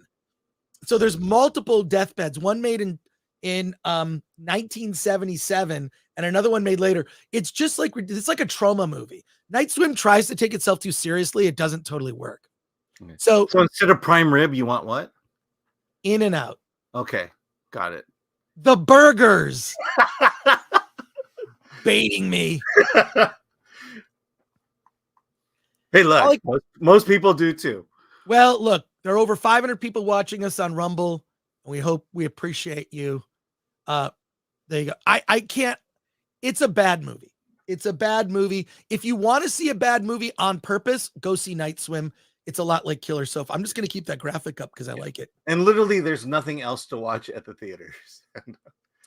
Sir switched Crookington for 5. So they stole the Lazarus Pit from Batman and took it suburban. That's exactly what they did. The French helped us during the Revolutionary War. So watching French films is patriotic. Well, there you go. And let's see here from Rumble. Ashley Taylor 89, does Night Swim stink or swim? It stinks. But it's like, if you go at it from a certain attitude, it's a lot of fun. But the thing is, so I had fun, but I knew it's just like, I know this is terrible. But I had fun. The audience was also laughing inappropriately. Michael Lee said, when you said Killer Sofa, I broke into Killer Tofu from the Doug cartoon. Oh, Killer Sofa. Also, I saw Godzilla 8X in theaters. I have AMC A-list, but still Godzilla -1 and Iron Claw give me hope for movies. Cool. Our special guest will be joining us in a few minutes. We're going to get through these chat comments and questions. They're having trouble with their camera, as I see right now. You need to fix it. With their orientation, the camera orientation. You guys are sideways. You got to fix that.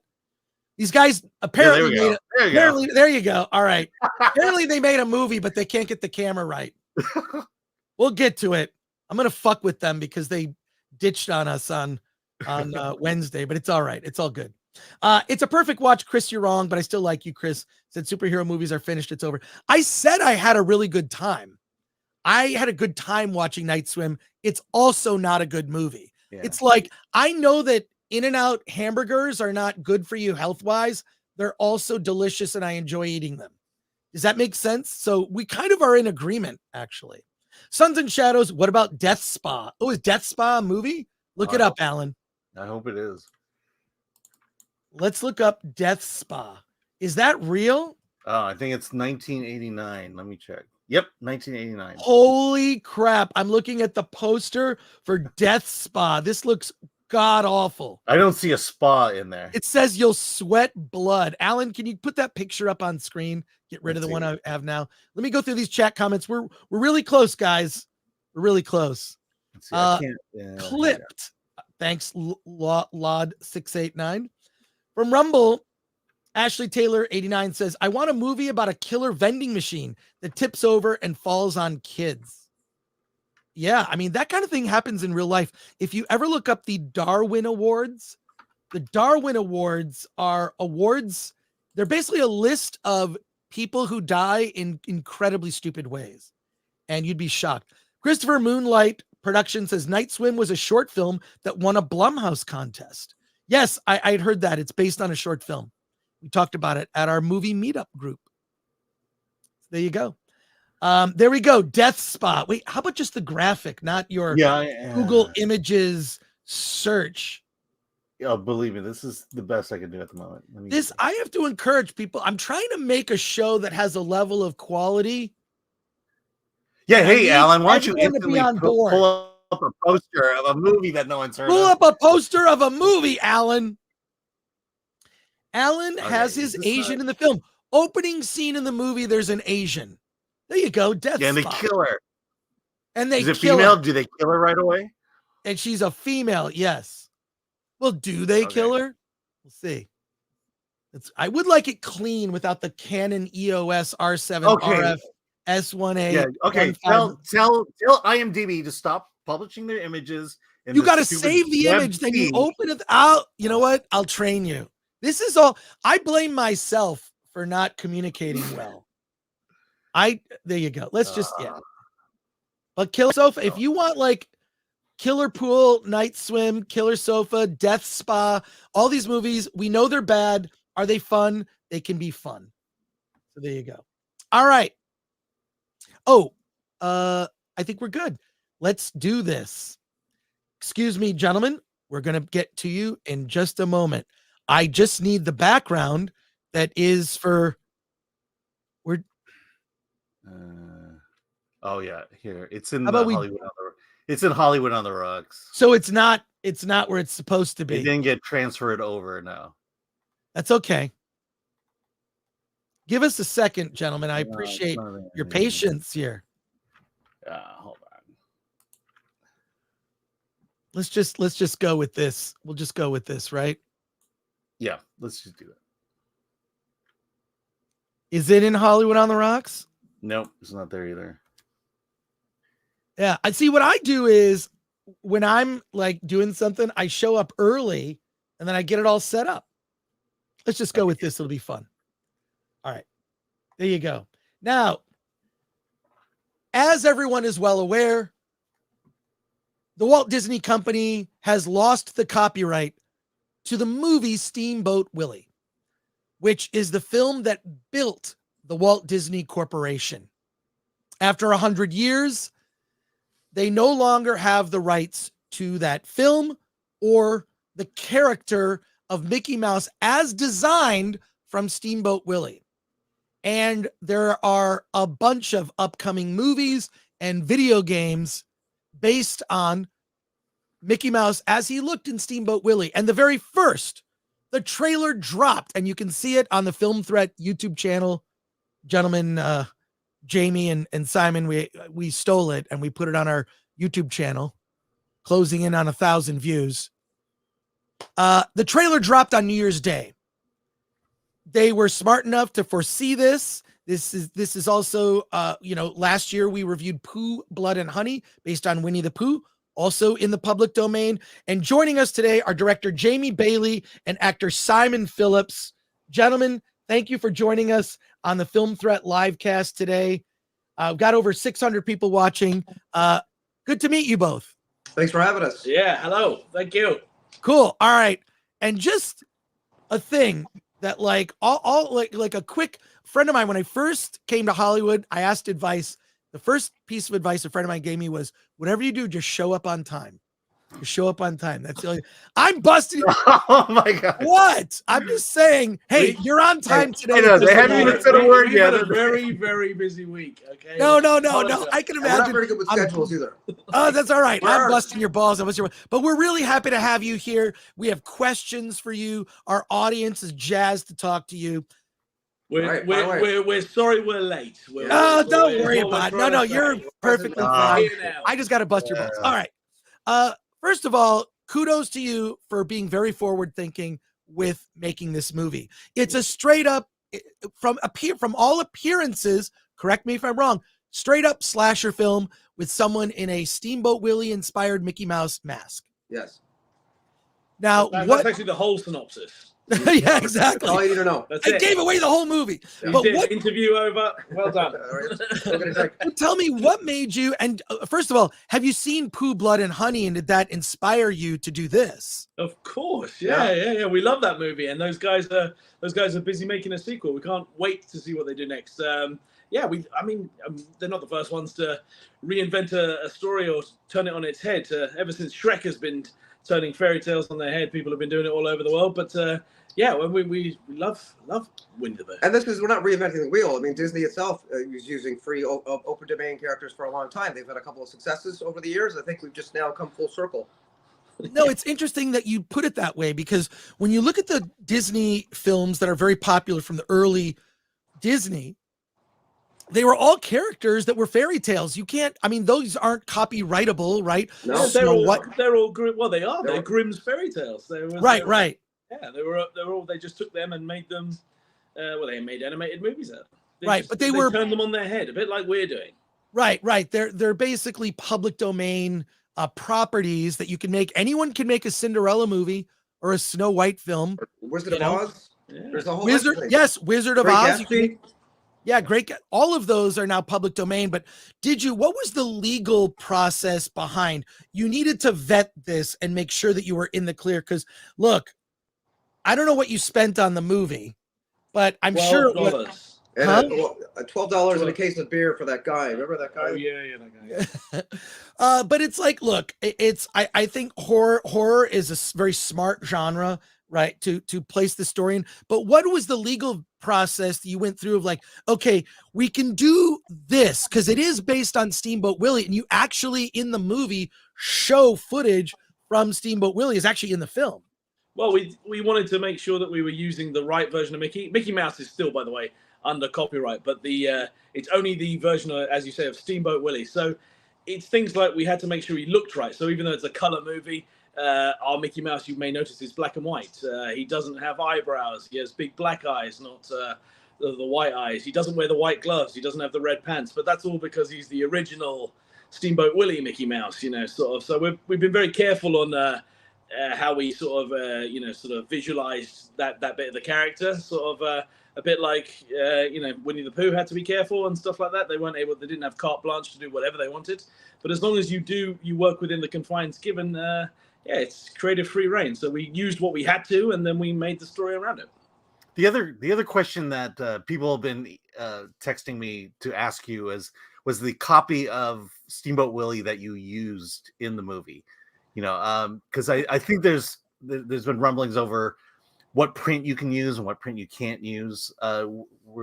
Steamboat Willie is in. You're talking about there are more modern. They've reanimated. Well, I think it was more the scans of the Steamboat Willie you use versus. That's not a thing, but it's like you could. There's a 4K version of Steamboat Willie, but it's just upresing the original Steamboat Willie. That's like saying that would be the equivalent of saying we couldn't apply a filter to this interview. It's something you're adding on top. As long as the base material, the source material, is the Steamboat Willie, you're allowed to do whatever you want with it now. That's what public domain is. Everybody's allowed to do those things. And I look forward to seeing somebody else actually challenge on one of these things. I'm looking forward to seeing what else people come up with Mickey Mouse. We were the only ones that actually had a movie ready on January 1st. Yes.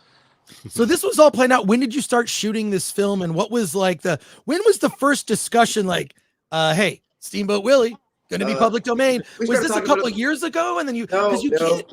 No, this was kind of in the zeitgeist. We're actually really shocked that no one else picked up on it. But I think halfway through last year, we kind of said, okay, let's pull the trigger on it and do it. And we started filming the end of September. Yeah, we had it all done before the middle of October. There were articles, there were several articles which just sort of spawned our conversation as well, notifying that Disney was going to lose its copyright to Steamboat Willie in 2024. But this was like February last year, sort of. So it was like it was no surprise. So like everyone knew this was coming. Yeah, everyone knew it was coming. We're like, we were severely doubted we'd be the only ones doing it. I've lost the bet because I told him there's absolutely no way we're going to be the only people that are going to have a movie ready to go January 1st. There's going to be an army of people that are going to do this. Absolutely, and I was completely wrong. I'm shocked. Yeah, you're the only ones as far as I can see. I mean, there are some like AI generated things that are not great. They don't count. They don't count. And then there's a video game that's upcoming called Infestation 88, but yours is the first movie. And now we have a lot of questions from our chat. We've got like 500 people watching on Rumble, 500 on YouTube, and they have a lot of questions for you. I want to get to those.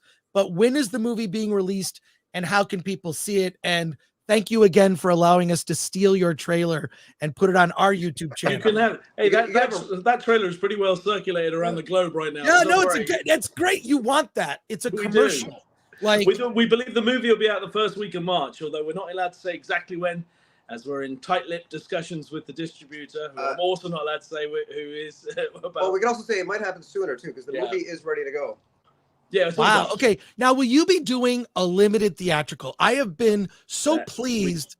This is what we can't tell you, because this is we're definitely going to have a big premiere event, but that's what all the behind-the-scenes chat is about. So where? Okay, because look, I saw Pooh, Blood, and Honey in a theater. Every single seat was sold.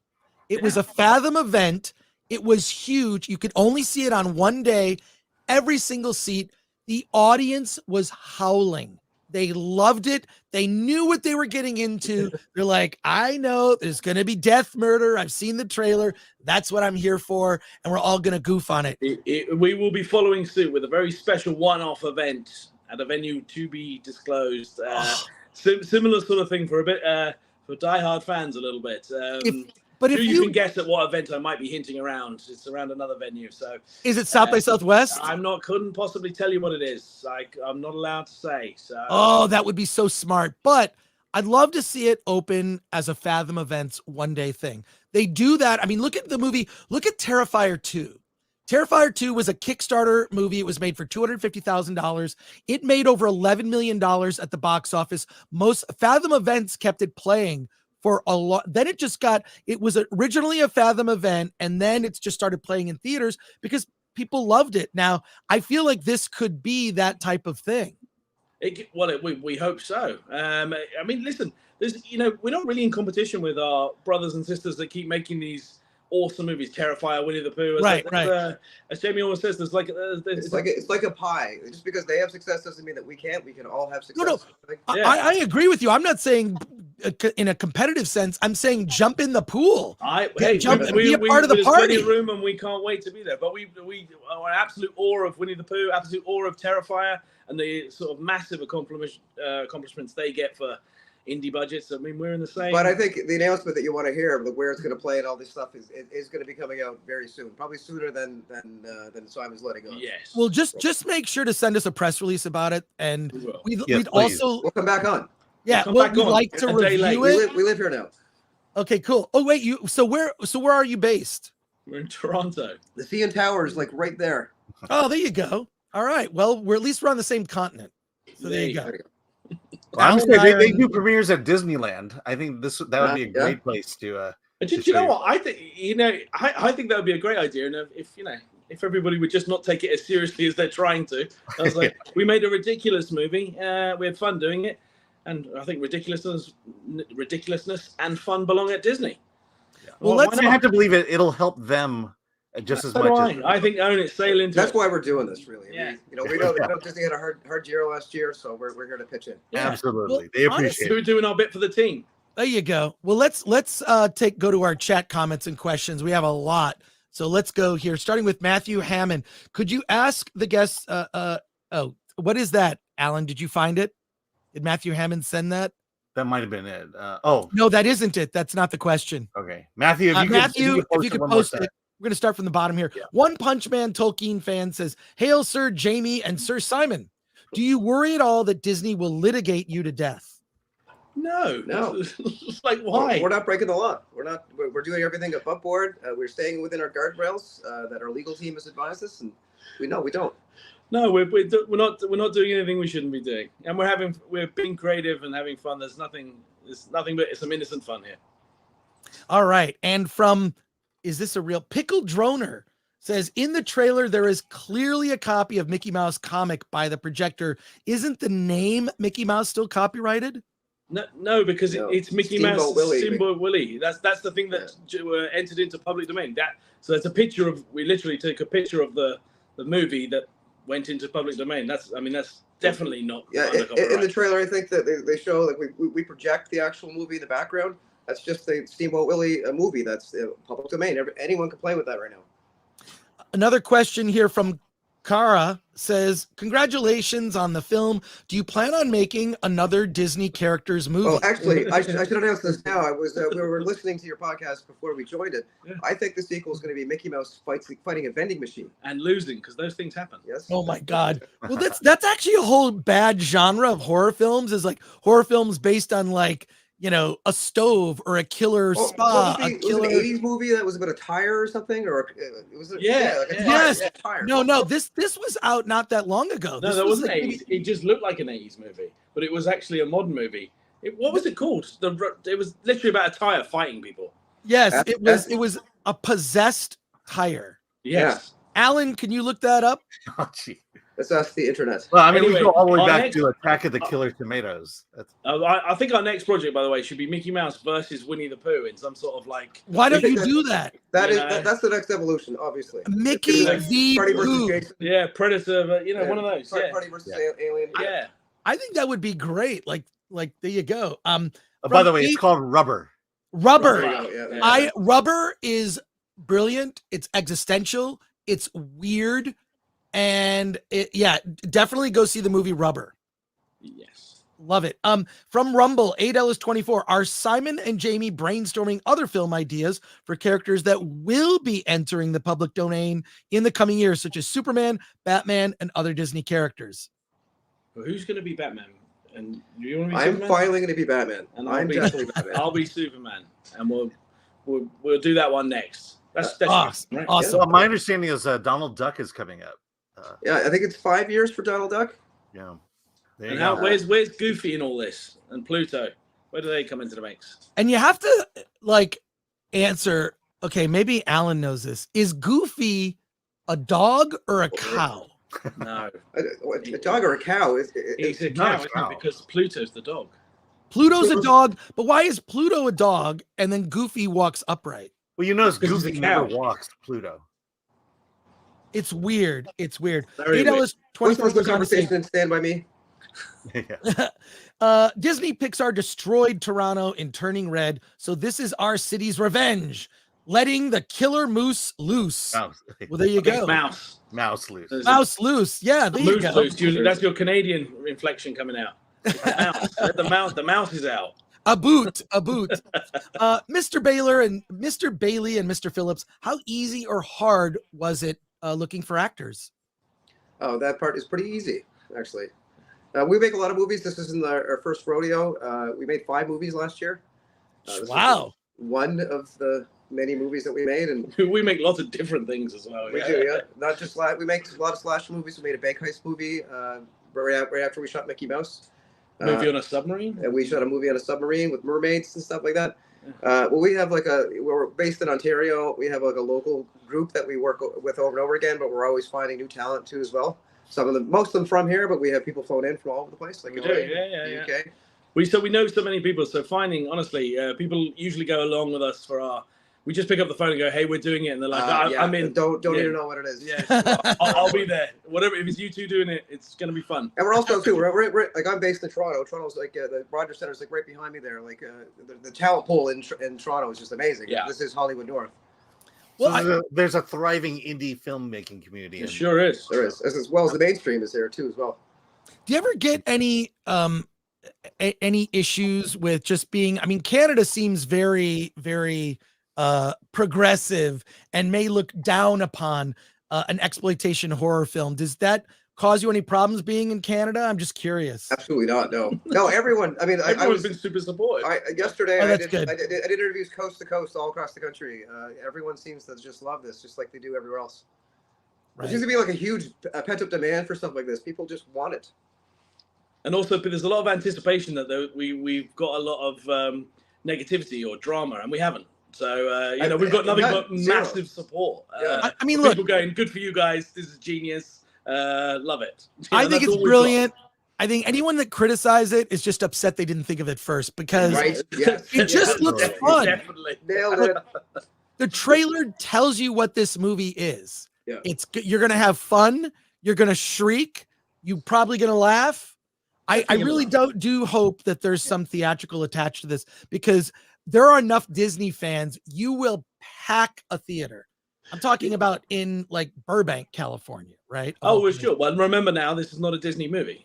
But right. There's a big fan for fun. Listen, a big part of this is the comedy side of it as well. Like, yes, it's a horror slasher, but it's definitely a horror comedy. Yeah, like, and there's also elements of parody in it. For sure. Absolutely. Like, we're really. I used this yesterday. It's a combination of Scream meets Scooby Doo. Yeah. Matthew Hammond asks, how does a filmmaker navigate Mickey Mouse being in the public domain and Disney still having the Mickey Mouse trademark? Is it limited to the title, or can you not mention Mickey by name?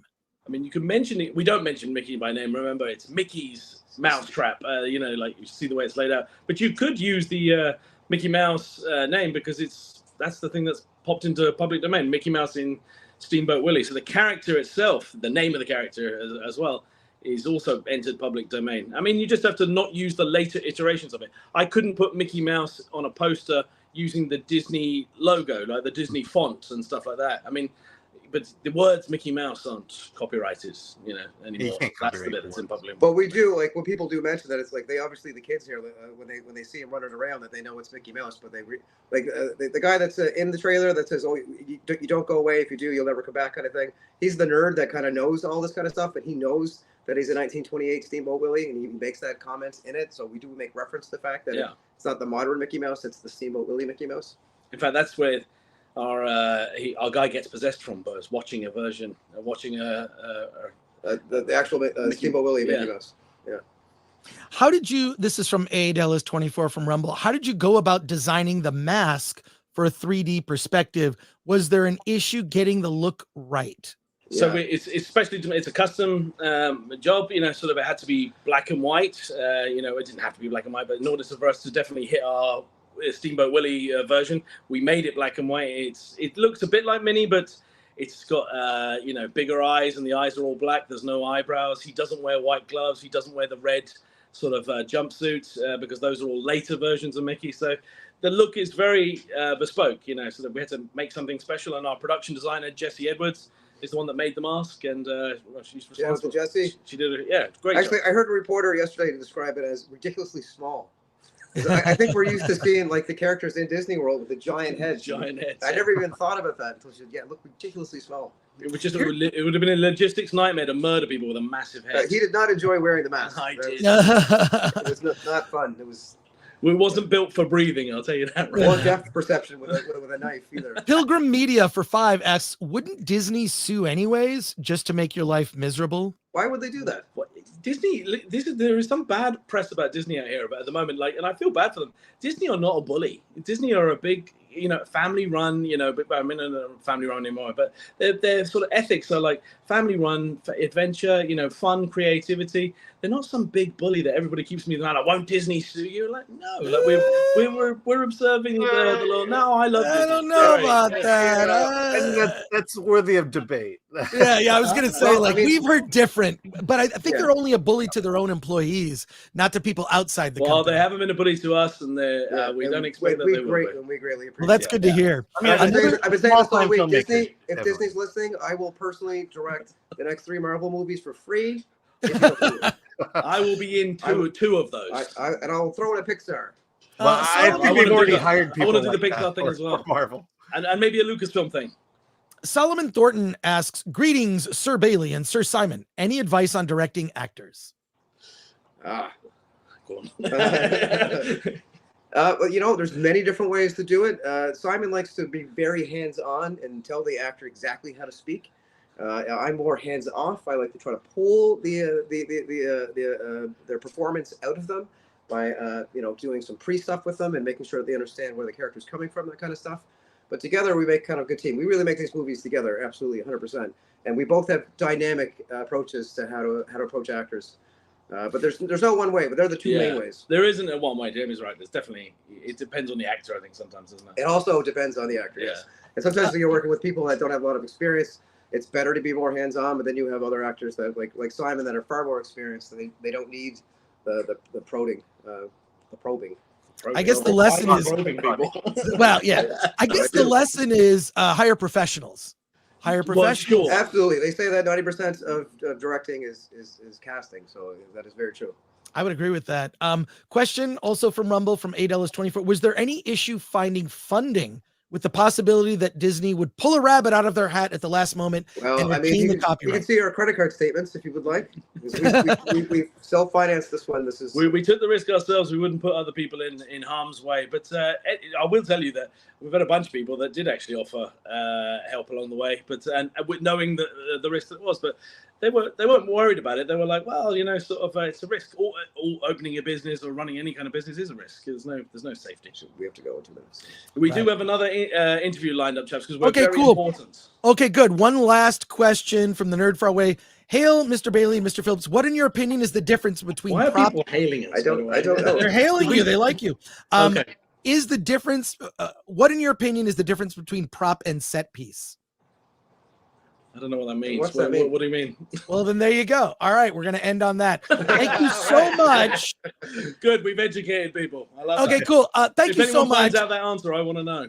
And I appreciate you guys coming back. I know there was a scheduling miscommunication, whatever it is. But here we are. Glad we'll do it you again came too, man. Invite us back again. We'll come back. It's all good. Yeah, come back when the movie is in release and people can buy it. Well, sounds good. Awesome. Thank all right, you guys. take care. Have a great rest of your day. Appreciate Thanks it. for having us. Bye. That was great. They were great. Great. They were a lot of fun. They showed up. They answered the questions.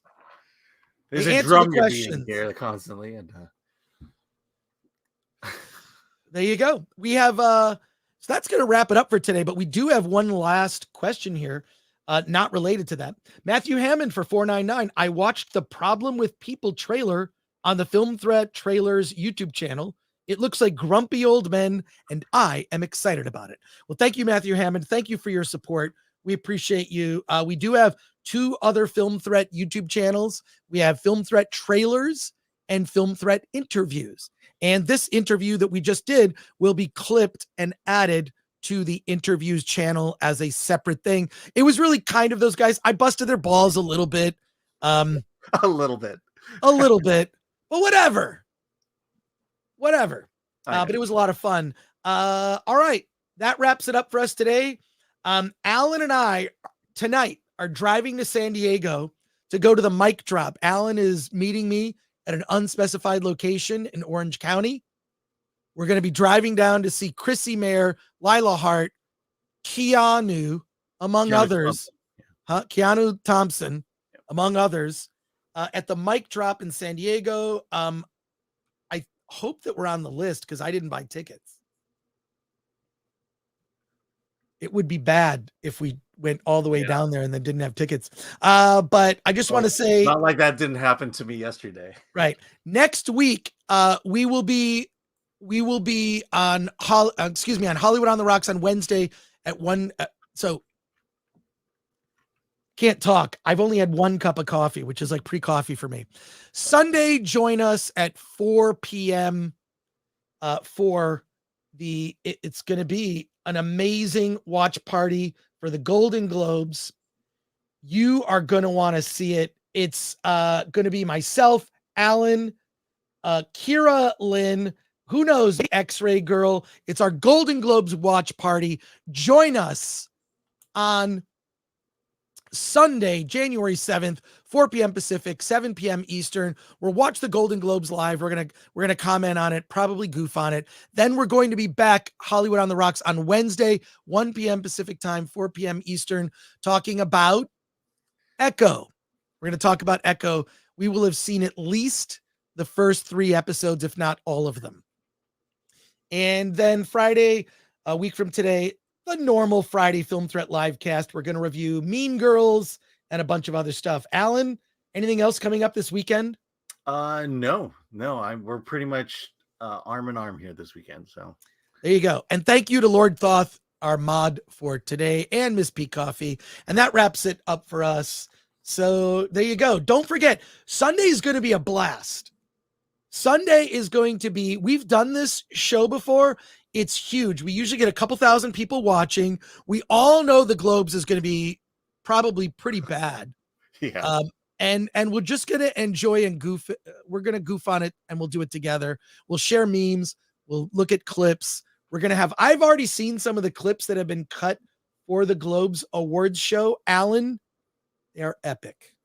All right. I'm looking forward to it. These clips are epic and I cannot wait. I will Alan, react to them live. Yes, I'm not going to share them with you. All right, Alan. Let's get out of here.